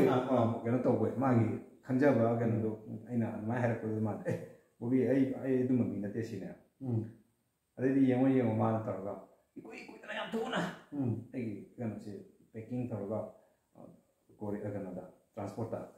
train da thara aga ai se Guwahati da ai na Guwahati station ai na thunge ai na lore di pangkala sana hore ada dum sinam ra dum oje jai le le adu di ai lore kan dum chage adu gi su mating yaw le ma ge so mo ke no ne adu de gi di khoi ni se masa manau da na family ju pa hojik su ma ge so ba yam nung si jane da ai gi any ma gi thodo wa thok ta masa lo nge ko rakani ma gi thodo wa thom tore ko rakani adu su flight ticket thar ko ni la wa na ꯅꯨꯡꯉꯥꯏꯅ ꯇꯧꯗꯅ ꯑꯗꯨꯝ ꯍꯧꯖꯤꯛꯁꯨ ꯌꯥꯝꯅ close ꯑꯣꯏꯅꯔꯤ ꯑꯩ ꯃꯥꯅ ꯌꯥꯝ ꯅꯨꯡꯁꯤꯅ ꯂꯨꯅ ꯇꯧꯕꯤ ꯑꯩꯈꯣꯏ ꯌꯨꯝꯗꯒꯁꯨ ꯂꯥꯛꯑꯝꯃꯦ ꯑꯗꯨ ꯑꯩ ꯌꯨꯝ ꯁꯪꯒꯥꯕꯗ ꯖꯤꯝ ꯁꯪꯒꯥꯕꯗꯒꯁꯨ ꯂꯥꯛꯑꯝꯃꯦ ꯉꯁꯤ ꯍꯧꯖꯤꯛꯀꯤ ꯕꯣꯕꯤꯒꯤ ꯍꯥꯏꯈꯤꯒꯦ ꯌꯥꯔꯦ ꯑꯗꯩꯗꯤ ꯑꯗꯨꯃꯥꯏꯅ ꯇꯧꯗꯅ ꯑꯩꯁꯦ ꯃꯌꯨꯝꯗ ꯑꯗꯨꯝ ꯇꯣꯏ ꯆꯠꯂꯦꯕ ꯃꯥꯅ ꯀꯧꯗꯅ ꯅꯪ ꯑꯩ ꯍꯌꯦꯡ ꯍꯪꯆꯤꯠ ꯂꯥꯛꯑꯣ ꯅꯪ ꯐ꯭ꯂꯥꯏꯠ ꯇꯤꯀꯦꯠ ꯊꯥꯈ꯭ꯔꯕꯅꯤ ꯊꯥꯔꯛꯀꯅꯦꯕ ꯊꯥꯔꯛꯑꯝꯃꯦ ꯍꯦꯛꯇ ꯆꯠꯄ ꯑꯩꯁꯨ ꯊꯕꯛ ꯏꯪꯈꯥꯡꯗꯣ ꯂꯩꯇꯕꯅꯦꯕ ꯑꯗꯨꯃꯥꯏꯅ ꯇꯧꯗꯅ ꯑꯩꯈꯣꯏꯅꯤꯁꯤ ꯂꯨꯅ ꯇꯤꯟꯅꯔꯦ ꯑꯗꯣ ꯃꯥꯒꯤ ꯃꯦꯅꯨꯐꯦꯛꯆꯔ ꯆꯠꯇꯅ ꯑꯩꯅ ꯈꯨꯠꯂꯥꯏ 3 ꯑꯃꯁꯨ ꯑꯃꯨꯛ ꯂꯧꯋꯦ ꯑꯦꯛꯁꯇ꯭ꯔꯥ ꯄꯩꯁꯥ ꯄꯤꯔꯝꯗꯕꯤ ꯄꯩꯁꯥ ꯂꯧꯕ ꯌꯥꯎꯗꯦ ꯃꯥꯗꯤ ꯀꯠꯊꯣꯛꯄ ꯂꯧꯁꯟꯕꯩ ꯁꯔꯨꯛ ꯌꯥꯎꯗꯦ ꯃꯥꯒꯤ ꯇꯥꯟꯖꯔ ꯉꯝꯖꯔꯤꯉꯩꯗꯤ ꯍꯦꯜꯞ ꯇꯧꯒꯦ ꯍꯥꯏꯕ ꯃꯤꯑꯣꯏ ꯑꯃꯅꯤ ꯃꯥꯁꯦ ꯑꯗꯨꯃꯥꯏꯅ ꯃꯁꯤꯡ ꯊꯤꯕ ꯍꯥꯏꯇꯥꯔꯦꯀꯣ ꯃꯥ ꯃꯤꯉꯣꯟꯗꯒꯤ ꯁꯤ ꯑꯃ ꯇꯧꯔꯒ ꯄꯩꯁꯥ ꯇꯥꯟꯒꯦ ꯍꯥꯏꯕꯗꯤ ꯂꯩꯇꯦ ꯍꯣꯏ ꯃꯥꯒꯤ ꯄ꯭ꯔꯣꯐꯦꯁꯟꯗ ꯇꯥꯜꯂꯝꯕꯗꯤ ꯌꯥꯏ ꯑꯗꯨꯒ ꯕꯣꯗꯤ ꯕꯤꯜꯗꯤꯡ ꯐꯤꯜꯗꯗꯤ ꯃꯥꯗꯤ ꯀꯠꯊꯣꯛꯄ ꯉꯥꯛꯇꯅꯤ ꯑꯗꯩ ꯑꯦꯅꯤ ꯀꯝꯄꯤꯇꯤꯁꯟ ꯃꯥ ꯗꯣꯅꯦꯁꯟ ꯉꯥꯛꯇꯅꯤ ꯂꯨꯄꯥ 5,00,000 ꯑꯗ 2021 ꯑꯩꯈꯣꯏꯒꯤ ꯊꯥꯔꯠ ꯑꯩꯈꯣꯏꯒꯤ ꯀꯩꯅꯣꯗꯣ ꯑꯣꯖꯥ ꯀꯣꯚꯤꯗꯇꯣ ꯊꯥꯔꯠ ꯕꯦꯁꯀꯤ ꯀꯣꯚꯤꯗꯇꯨꯗ ꯑꯩꯁꯨ ꯅꯥꯏꯌꯦ ꯃꯇꯝꯗ ꯃꯥꯅ ꯀꯝꯄꯤꯇꯤꯁꯟ ꯑꯃ ꯁꯤꯜꯂꯦ ꯃꯥꯅ ꯌꯥꯝ ꯐꯖꯅ ꯁꯤꯜꯂꯦ ꯀꯝꯄꯤꯇꯤꯁꯟꯁꯦ ꯃꯥꯅ ꯑꯩꯁꯦ ꯀꯩꯅꯣ ꯇꯧꯋꯦ ꯌꯥꯝ ꯅꯨꯡꯁꯤꯖꯥꯠꯅꯦꯕ ꯌꯥꯝꯅ ꯁꯔꯄ꯭ꯔꯥꯏꯖ ꯑꯣꯏꯅ ꯃꯥꯅꯗꯤ ꯍꯥꯏꯕ ꯀꯝꯄꯤꯇꯤꯁꯟ ꯂꯣꯏꯕꯒꯤ ꯄꯨꯡ 9ꯐꯥꯎ ꯂꯩꯌꯨ ꯍꯥꯏꯕꯅꯦ ꯃꯥꯅ ꯑꯩ ꯀꯩꯒꯨꯝꯕ ꯈꯔꯗꯤ ꯄꯤꯗꯣꯔꯤꯁꯦ ꯈꯪꯉꯒꯁꯨ ꯁꯨꯃꯥꯏꯅ ꯍꯥꯏꯗꯣꯛꯇꯕꯗꯣ ꯑꯗ ꯃꯥꯅ ꯀꯩꯒꯨꯝꯕ ꯑꯃ ꯄꯤꯗꯣꯔꯦ ꯍꯥꯏꯕꯗꯤ ꯐꯦꯗꯔꯦꯁꯟꯁꯨ ꯈꯪꯕꯖꯥꯠꯅꯦ ꯑꯗꯣ ꯀꯅꯥꯗ ꯄꯤꯗꯣꯏꯅꯣꯗꯤ ꯃꯥꯁꯨ ꯍꯥꯏꯗꯣꯛꯇꯕ ꯀꯅꯥꯝ ꯍꯥꯏꯗꯣꯛꯇꯦ ꯃꯥꯅ ꯑꯩꯁꯨ ꯈꯪꯗꯦ ꯑꯩꯁꯦ ꯀꯣꯚꯤꯗ ꯅꯥꯔꯕꯅꯦꯕ ꯑꯩꯁꯦ ꯇꯦꯁ ꯇꯧꯔꯨꯔꯕꯅꯤ ꯇꯦꯁ ꯇꯧꯗꯅ ꯊꯥꯔꯠ ꯀꯣꯚꯤꯗꯁꯦ ꯅꯥꯔꯕꯅꯤ ꯑꯩꯒꯤ ꯂꯩꯃꯤꯟꯅꯕ ꯏꯃꯥꯟꯅꯕꯁꯦ ꯑꯩꯈꯣꯏ ꯅꯃꯥꯗꯤ ꯆꯠꯈ꯭ꯔꯦ ꯕꯣꯕꯤ ꯑꯩ ꯌꯨꯝꯗ ꯂꯩꯔ ꯑꯩ ꯀꯥꯗ ꯂꯩꯔꯝꯒꯦ ꯑꯩ ꯌꯥꯗ꯭ꯔꯦ ꯑꯗ ꯑꯩꯗꯤ ꯃꯥꯅ ꯉꯥꯏꯌꯨ ꯍꯥꯏꯕꯒꯤ ꯑꯩꯁꯨ ꯉꯥꯏꯔꯦ ꯑꯗꯩ ꯂꯥꯁꯇ ꯃꯥꯅ ꯍꯣꯏ ꯃꯥꯏꯁꯨ ꯍꯥꯏꯗꯕ ꯑꯩꯉꯣꯟꯗ ꯁꯨꯝ ꯐꯪꯉ ꯑꯩ ꯁꯨꯝ ꯏꯀꯥꯏꯕ ꯂꯥꯛꯄ ꯈꯔꯦ ꯍꯥꯏꯇꯥꯔꯦ ꯑꯗ ꯂꯥꯁꯇ ꯑꯩꯁꯦ ꯀꯧꯊꯣꯔꯛꯏ ꯁꯤꯗ ꯀꯧꯊꯣꯔꯒ ꯀꯦꯇꯦꯒꯣꯔꯤ ꯑꯃꯒꯤ ꯑꯩꯉꯣꯟꯗ ꯄ꯭ꯔꯥꯏꯖ ꯄꯤꯅꯅꯕꯒꯤ ꯀꯧꯊꯣꯔꯛꯄ ꯍꯥꯏꯇꯥꯔꯦ ꯄ꯭ꯔꯥꯏꯖꯁꯦ ꯄꯤꯔꯦ ꯃꯥꯅ ꯉꯁꯥꯏ ꯉꯥꯏꯌꯣ ꯍꯥꯏꯁꯦ ꯁꯤꯒꯤ ꯑꯣꯏꯔꯦ ꯊꯣꯔꯥꯏ ꯑꯩ ꯋꯥꯈꯜꯁꯤꯗꯀꯣ ꯅꯨꯡꯉꯥꯏ ꯑꯩꯁꯨ ꯁꯥꯎꯅꯤꯡꯉꯦꯅꯦ ꯁꯤꯒꯤ ꯑꯣꯏꯔꯦ ꯅꯪ ꯉꯁꯥꯏ ꯉꯥꯏꯌꯣ ꯍꯥꯏꯁꯦ ꯑꯗꯨ ꯍꯦꯛ ꯄꯤꯔꯝꯃꯒ ꯑꯩꯁꯦ ꯇꯦꯛꯁꯤ ꯚꯥꯔ ꯑꯩꯁꯦ ꯆꯠꯈ꯭ꯔꯦ ꯄ꯭ꯔꯥꯏꯖꯇꯨ ꯀꯩ ꯑꯣꯏꯕꯅꯤ on the way ꯑꯩꯁꯦ ꯂꯝꯕꯤꯗ ꯑꯩ ꯒꯥꯔꯤ ꯐꯥꯔꯒ ꯑꯩ ꯍꯣꯇꯦꯜ ꯆꯠꯆꯔꯕꯅꯦꯕ ꯃꯔꯛꯁꯤꯗ ꯌꯥꯝꯅ ꯁꯥꯡꯅ ꯊꯧꯗ꯭ꯔꯤ ꯊꯣꯛꯂꯛꯄ ꯈꯤꯇꯪ ꯊꯣꯛꯂꯛꯄꯒ ꯑꯩꯈꯣꯏꯒꯤ ꯃꯥꯗꯤ ꯁ꯭ꯇꯦꯖꯁꯨ ꯂꯥꯎꯊꯣꯛꯏꯖꯥꯎꯔꯦ ꯕꯣꯕꯤꯒꯤ ꯑꯩꯅ ꯂꯨꯄꯥ 5,00,000 ꯄꯤꯔꯦ ꯑꯉꯥꯡ ꯈꯔ ꯑꯩꯉꯣꯟꯗ ꯃꯣꯏꯅꯗꯤ ꯑꯩꯁꯦ ꯕꯣꯕꯤ ꯀꯥꯏ ꯆꯠꯈ꯭ꯔꯦ ꯍꯪꯕꯗꯣ ꯃꯣꯏꯅ ꯑꯩꯁꯦ ꯋꯥꯁꯔꯨꯝ ꯆꯪꯉꯤ ꯈꯨꯝꯕꯖꯥꯠꯅꯤ ꯋꯥꯁꯔꯨꯝ ꯆꯪꯈꯤ ꯍꯥꯏꯕꯒꯤ ꯇꯥꯏꯃꯤꯡꯁꯨ ꯌꯥꯏ ꯍꯥꯏꯕꯗꯤ ꯑꯩꯅ ꯉꯁꯥꯏ ꯗꯤꯁꯇꯦꯟꯁꯇꯣ ꯐꯣꯟ ꯇꯛ ꯂꯥꯎ ꯇꯧꯔꯛꯑꯦ ꯑꯉꯥꯡ ꯈꯔꯅ ꯗꯥꯎꯒꯤ ꯁꯨꯃꯥꯏꯅ ꯇꯧꯗꯅ ꯁ꯭ꯋꯥꯃꯤ ꯔꯃꯦꯁ ꯁꯥꯔꯅ ꯅꯪꯒꯤ ꯂꯨꯄꯥ 1,00,000 ꯑꯦꯋꯥꯔꯗ ꯄꯤꯔꯦꯅ ꯑꯗꯨꯗ ꯂꯧꯊꯣꯛꯑꯦ ꯅꯪ ꯀꯗꯥꯏ ꯂꯩꯒꯦ ꯁꯤꯅꯦꯕ ꯑꯩ ꯐꯣꯟꯗ ꯋꯦ ꯂꯩꯔꯕ ꯑꯗꯨꯃꯥꯏꯅ ꯇꯧꯗꯅ ꯀꯥꯔꯁꯦ ꯑꯃꯨꯛ ꯑꯩꯅ ꯔꯤꯇꯔꯟ ꯇꯧꯔꯒ ꯅꯪꯗꯤ ꯅꯪꯅꯩꯌꯦ ꯑꯗꯨꯃꯥꯏꯅ ꯇꯧꯗꯅ ꯂꯨꯄꯥ 5,00,000ꯒ ꯑꯩꯉꯣꯟꯗ ꯀꯦꯁ ꯑꯣꯏꯅ ꯄꯤ ꯄꯨꯔꯥ ꯑꯩꯈꯣꯏꯒꯤ ꯕꯦꯒ ꯑꯃꯗꯀꯣ ꯑꯩꯈꯣꯏꯒꯤ ꯕꯦꯒ ꯑꯃꯗ ꯇꯧꯔꯒ ꯆꯥꯝ ꯆꯞꯄꯤ ꯉꯥꯛꯇ ꯃꯇꯨꯝ ꯇꯧꯔꯒ ꯑꯗꯨꯃꯥꯏꯅ ꯂꯨꯄꯥ 5,00,000ꯁꯦ ꯄꯤꯔꯛꯑꯦ ꯌꯥꯝꯅ ꯑꯩꯒꯤꯗꯃꯛꯇ ꯌꯥꯝꯅ ꯀꯩꯅꯣ ꯇꯧꯕꯤ ꯅꯍꯥꯟꯁꯨ ꯑꯦꯂꯦꯛꯁꯟꯁꯨ ꯃꯥꯅ ꯑꯗꯨꯝ ꯀꯧꯏ ꯃꯣꯏ ꯑꯗꯥꯏꯒꯤ ꯃꯥꯒꯤ ꯂꯝꯗꯣ ꯑꯩ ꯈꯪꯗꯕ ꯂꯩꯇ꯭ꯔꯦ ꯂꯣꯏ ꯆꯠꯃꯟꯗꯅ ꯑꯗꯨꯏ ꯃꯊꯛꯇ ꯃꯃꯥꯡꯒꯤ ꯀꯩꯅꯣꯗꯁꯨ ꯃꯥꯅ ꯑꯩꯁꯦ ꯅꯦꯄꯥꯜꯗ ꯑꯦꯁꯤꯌꯥꯟ ꯆꯦꯝꯄꯤꯌꯟ ꯑꯃ ꯇꯧꯋꯦ ꯃꯃꯥꯡꯒꯤ ꯑꯣꯏ ꯃꯥꯅꯦ ꯑꯩꯅ ꯅꯦꯄꯥꯜꯅꯤꯅ ꯑꯩꯈꯣꯏꯁꯨ ꯁꯨꯝ ꯁꯥꯔ ꯅꯪ ꯅꯦꯄꯥꯜ ꯆꯠꯇꯣꯏꯔꯣ ꯑꯩꯅ ꯆꯠꯇꯣꯏꯅꯤꯅꯦ ꯅꯦꯄꯥꯜꯗꯤ ꯑꯦꯁꯤꯌꯥꯟ ꯆꯦꯝꯄꯤꯌꯟ ꯅꯨꯡꯉꯥꯏꯅꯤꯅ ꯌꯦꯡꯕꯕꯨ ꯅꯛꯁꯨ ꯅꯛꯄꯅꯤꯅ ꯑꯩꯅ ꯁꯨꯝ ꯍꯧꯗꯣꯛꯎꯕꯅꯤꯗ ꯄꯥꯁꯄꯣꯔꯠ ꯄꯤꯔꯛꯑꯣꯅ ꯄꯥꯁꯄꯣꯔꯠ ꯊꯥꯔꯛꯑꯣꯅ ꯄꯥꯜꯂꯧ ꯄꯥꯁꯄꯣꯔꯠ ꯊꯥꯔꯛꯑꯣ ꯇꯤꯀꯦꯠ ꯊꯥꯔꯛꯑꯦꯅꯦ ꯑꯗ ꯇꯤꯀꯦꯠ ꯊꯥꯔꯛꯑꯦ ꯑꯩꯁꯨ ꯑꯣ ꯐꯔꯦꯅ ꯆꯠꯂꯦ ꯑꯥꯗꯗꯤ ꯍꯣꯇꯦꯜꯗ ꯑꯩꯅ ꯂꯩꯖꯒꯦꯅ ꯈꯟꯕꯅꯦ ꯍꯣꯇꯦꯜꯗ ꯑꯩꯅ ꯄꯩꯁꯥ ꯄꯤꯒꯦ ꯌꯥꯗꯦ ꯃꯥ ꯂꯣꯏꯅ ꯄꯤꯒꯦ ꯑꯗꯨꯃꯥꯏꯅ ꯇꯧꯗꯅ ꯅꯨꯡꯉꯥꯏꯔꯦ ꯑꯗꯣ ꯉꯁꯤꯒꯤ ꯑꯣꯏꯅꯗꯤ ꯃꯇꯝꯁꯨ ꯈꯔ ꯁꯥꯡꯉꯛꯑꯦ ꯑꯗꯣ ꯉꯁꯥꯏ ꯕꯣꯕꯤ ꯃꯁꯥꯅ ꯋꯥꯔꯜ ꯆꯦꯝꯄꯤꯌꯟ ꯑꯣꯏꯔꯛꯅꯕꯒꯤꯗꯃꯛꯇ ꯃꯁꯥꯅ ꯁꯦꯝꯖꯕ ꯃꯁꯥꯅ ꯁ꯭ꯀ꯭ꯔꯦꯞꯇꯒꯤ ꯌꯣꯇꯦꯛ ꯊꯥꯡꯇꯦꯛ ꯂꯧꯔꯒ ꯑꯉꯥꯡ ꯉꯁꯥꯏꯒꯤ ꯁꯟꯖꯣꯏ ꯍꯥꯏꯕ ꯑꯉꯥꯡ ꯃꯥꯒꯤ ꯀ꯭ꯋꯥꯔꯇꯔꯒꯤ ꯀꯩꯅꯣ ꯇꯧꯁꯤ ꯃꯥ ꯁꯧꯍꯜꯂꯒ ꯁꯦꯝꯕ ꯑꯗꯒꯤ ꯑꯩꯈꯣꯏꯒꯤ ꯉꯁꯥꯏꯒꯤꯗꯨ ꯀꯔꯤꯕ kari kainugido Hyderabad ki Swami Ramesh na President bibirapa adugi su mating yawba adagi mana amuk chalaga su lauraba akoi chanana ahum homju laure eda nana lauraba hoju su masada dona imung manung dona taubiba summa migi mating ju yawi ado akoi somdana yam adu mana mana pirakpa adagi di mo World Championship se 2015 dagi na 2019 se chahi manga se mo ai category ji honge aina chahi manga amana ai 75 ta sanabani chahi manga amana 80 da sanabani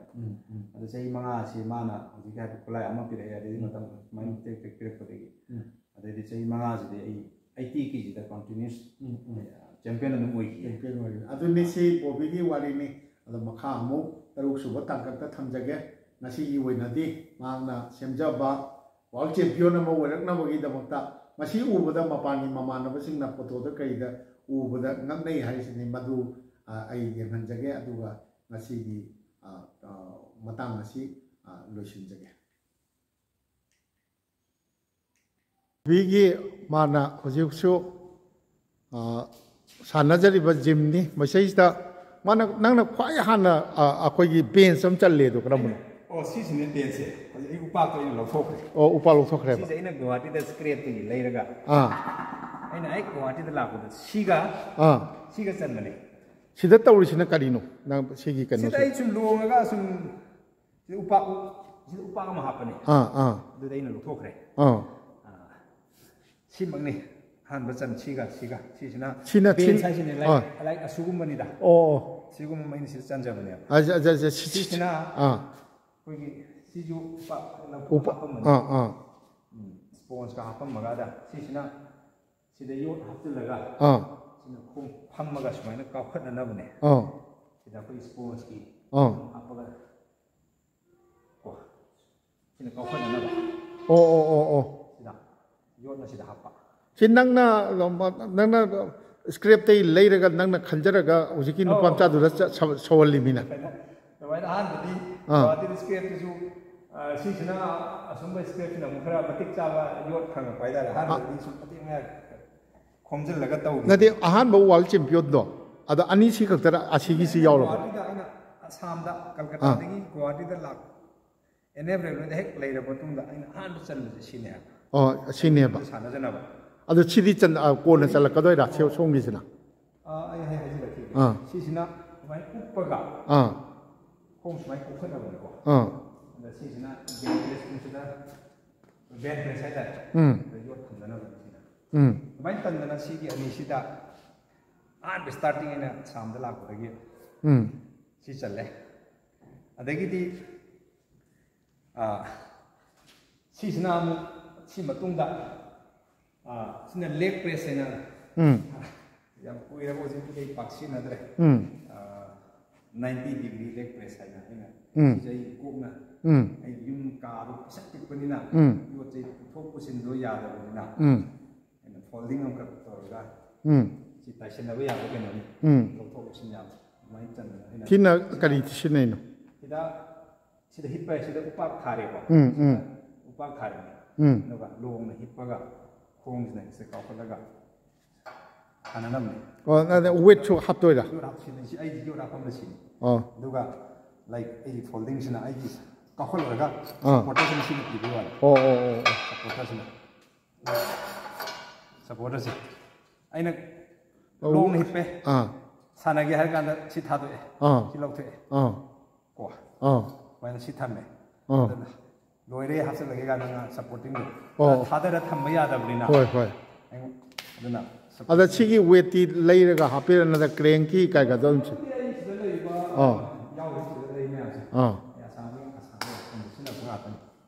adagi chomgi kano sina karam matam da chalai no sisidi aina Guwahati da chandari asine si leire sisi ga Guwahati da chandari wati da sisina thaina koigi aina kap yo chana ba horokpa adu kanga koigi GI pipe se matam na di sing pipe si na da bagi thonggan da ga lebi sing hairagadi adu daina ꯐꯨꯛꯇꯠꯂꯒ ꯑꯗꯨꯃꯥꯏꯅ ꯆꯟꯈꯤꯕ ꯊꯥꯏꯅ ꯑꯩꯅ ꯔꯦꯜꯋꯦꯗ ꯆꯪꯗ꯭ꯔꯤꯉꯩꯗ ꯆꯟꯈꯤꯕ ꯌꯨꯝꯗ ꯂꯩꯔꯤꯉꯩꯗ ꯆꯟꯈꯤꯕ ꯑꯣ 이만원이 뭐기 아기 이만원 ꯆꯟꯕꯅꯦ ꯑꯗꯨꯃꯥꯏꯅ ꯇꯧ ꯆꯟꯈꯤꯕ ꯑꯗꯨꯒ ꯁꯤꯗꯤ ꯑꯩ ꯒꯨꯋꯥꯍꯥꯇꯤꯗ ꯂꯣꯏ ꯆꯟꯖꯕꯅꯦ ꯑꯗꯩꯗꯤ ꯑꯩꯒꯤ ꯏꯃꯥꯟꯅꯕ ꯑꯃꯈꯛꯅ ꯑꯩꯒꯤ ꯇ꯭ꯔꯛ ꯑꯍꯥꯡꯕ ꯆꯪꯉꯛꯀꯗꯧꯔꯤ ꯒꯨꯋꯥꯍꯥꯇꯤꯗ ꯀꯔꯤ ꯀꯔꯤ ꯄꯨꯍꯟꯅꯤꯡꯉꯤ ꯍꯥꯏꯔꯒ ꯑꯩꯅ ꯑꯣꯖꯥꯁꯤꯡ ꯄꯨꯕꯤꯔꯛꯑꯣ ꯍꯥꯏꯅ ꯄꯨꯔꯒ ꯁꯤꯁꯨ ꯒꯨꯋꯥꯍꯥꯇꯤꯗ ꯂꯣꯏꯅ ꯍꯥꯟꯕꯗ ꯁꯤꯗ ꯁꯥꯟꯅꯔꯛꯄꯅꯦ ꯁꯤ ꯂꯩꯕ ꯁꯤꯗ ꯑꯩ ꯋꯥꯔꯜ ꯆꯦꯝꯄꯤꯌꯟ 5ꯔꯛ 사네. 5ꯔꯛ. ꯑꯇꯩ ꯀꯩꯝꯇ ꯌꯥꯎꯗꯅ. 1 2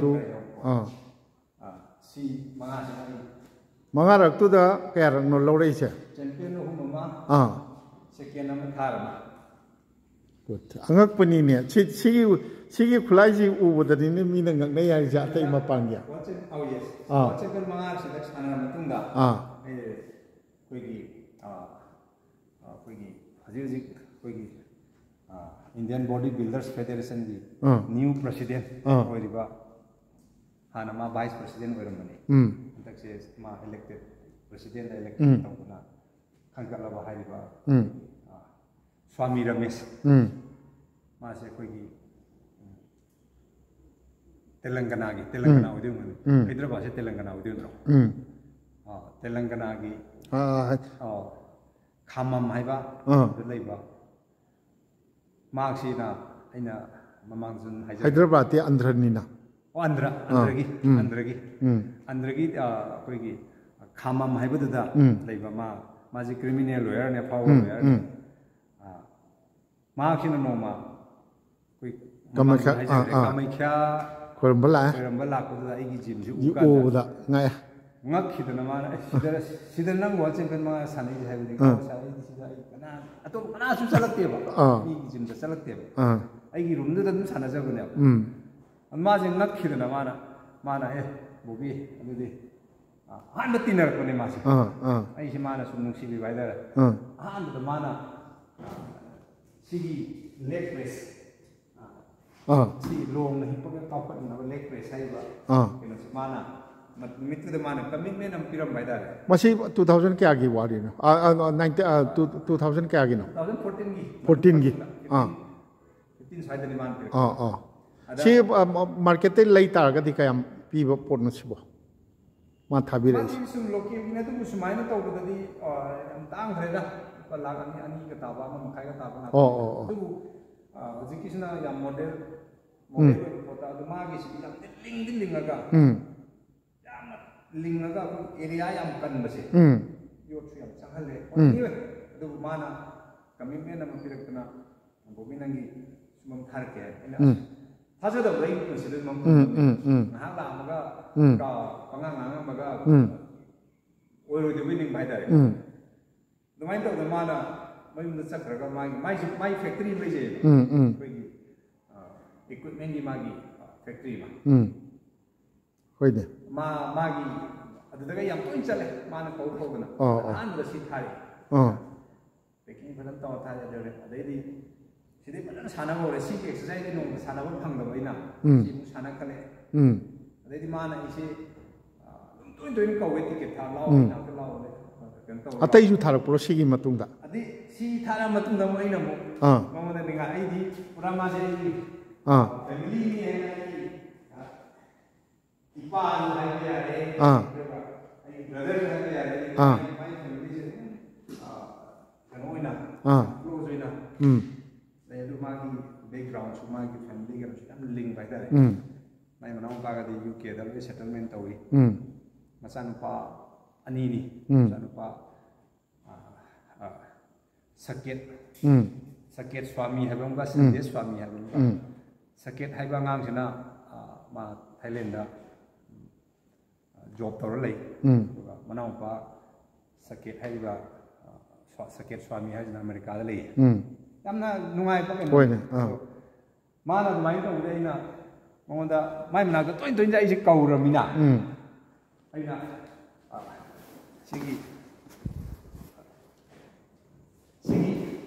सिने यामना सिने सिना फामा को दे सिटेट लेट पुल ले सिने 시네 누가 시시네 아이나 거기서는 레이가를 공 exercise 그런 거니 공이 나타내 아무나 송이잖아 렛츠키 시기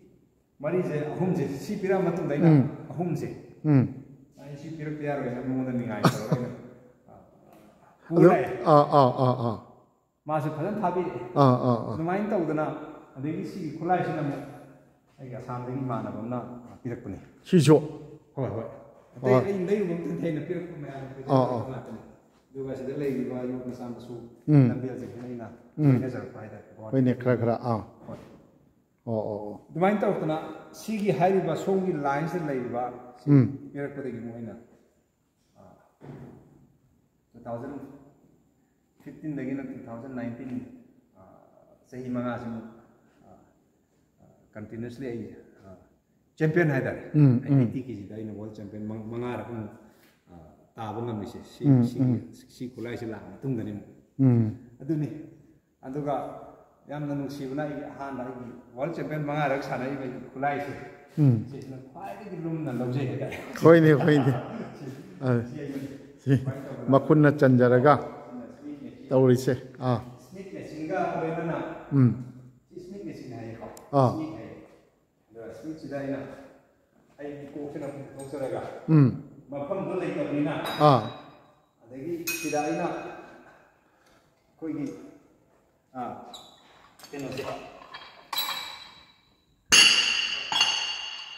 ꯃꯐꯝꯗꯣ ꯂꯩꯇꯕꯅꯤꯅ ꯑꯩꯅ ꯁꯤꯒꯤ ꯑꯩꯅ ꯃꯤꯁꯇ꯭ꯔꯤꯗ ꯍꯥꯏꯔꯒ ꯁꯤ ꯑꯅꯤꯗ ꯑꯩꯒꯤ ꯀꯩꯅꯣꯅ ꯆꯤꯡꯅꯅꯕ ꯑꯃ ꯍꯥꯞꯄ ꯆꯤꯡꯅꯅꯕ ꯑꯗꯨꯃꯥꯏꯅ ꯇꯧꯗꯅ ꯑꯩꯅ ꯌꯥꯝ ꯅꯨꯡꯁꯤꯕ ꯁꯤ ꯀꯩꯅꯣꯅꯤ ꯁꯤꯗꯤ ꯁꯨꯝ ꯈꯟꯕꯗ ꯆꯍꯤ 19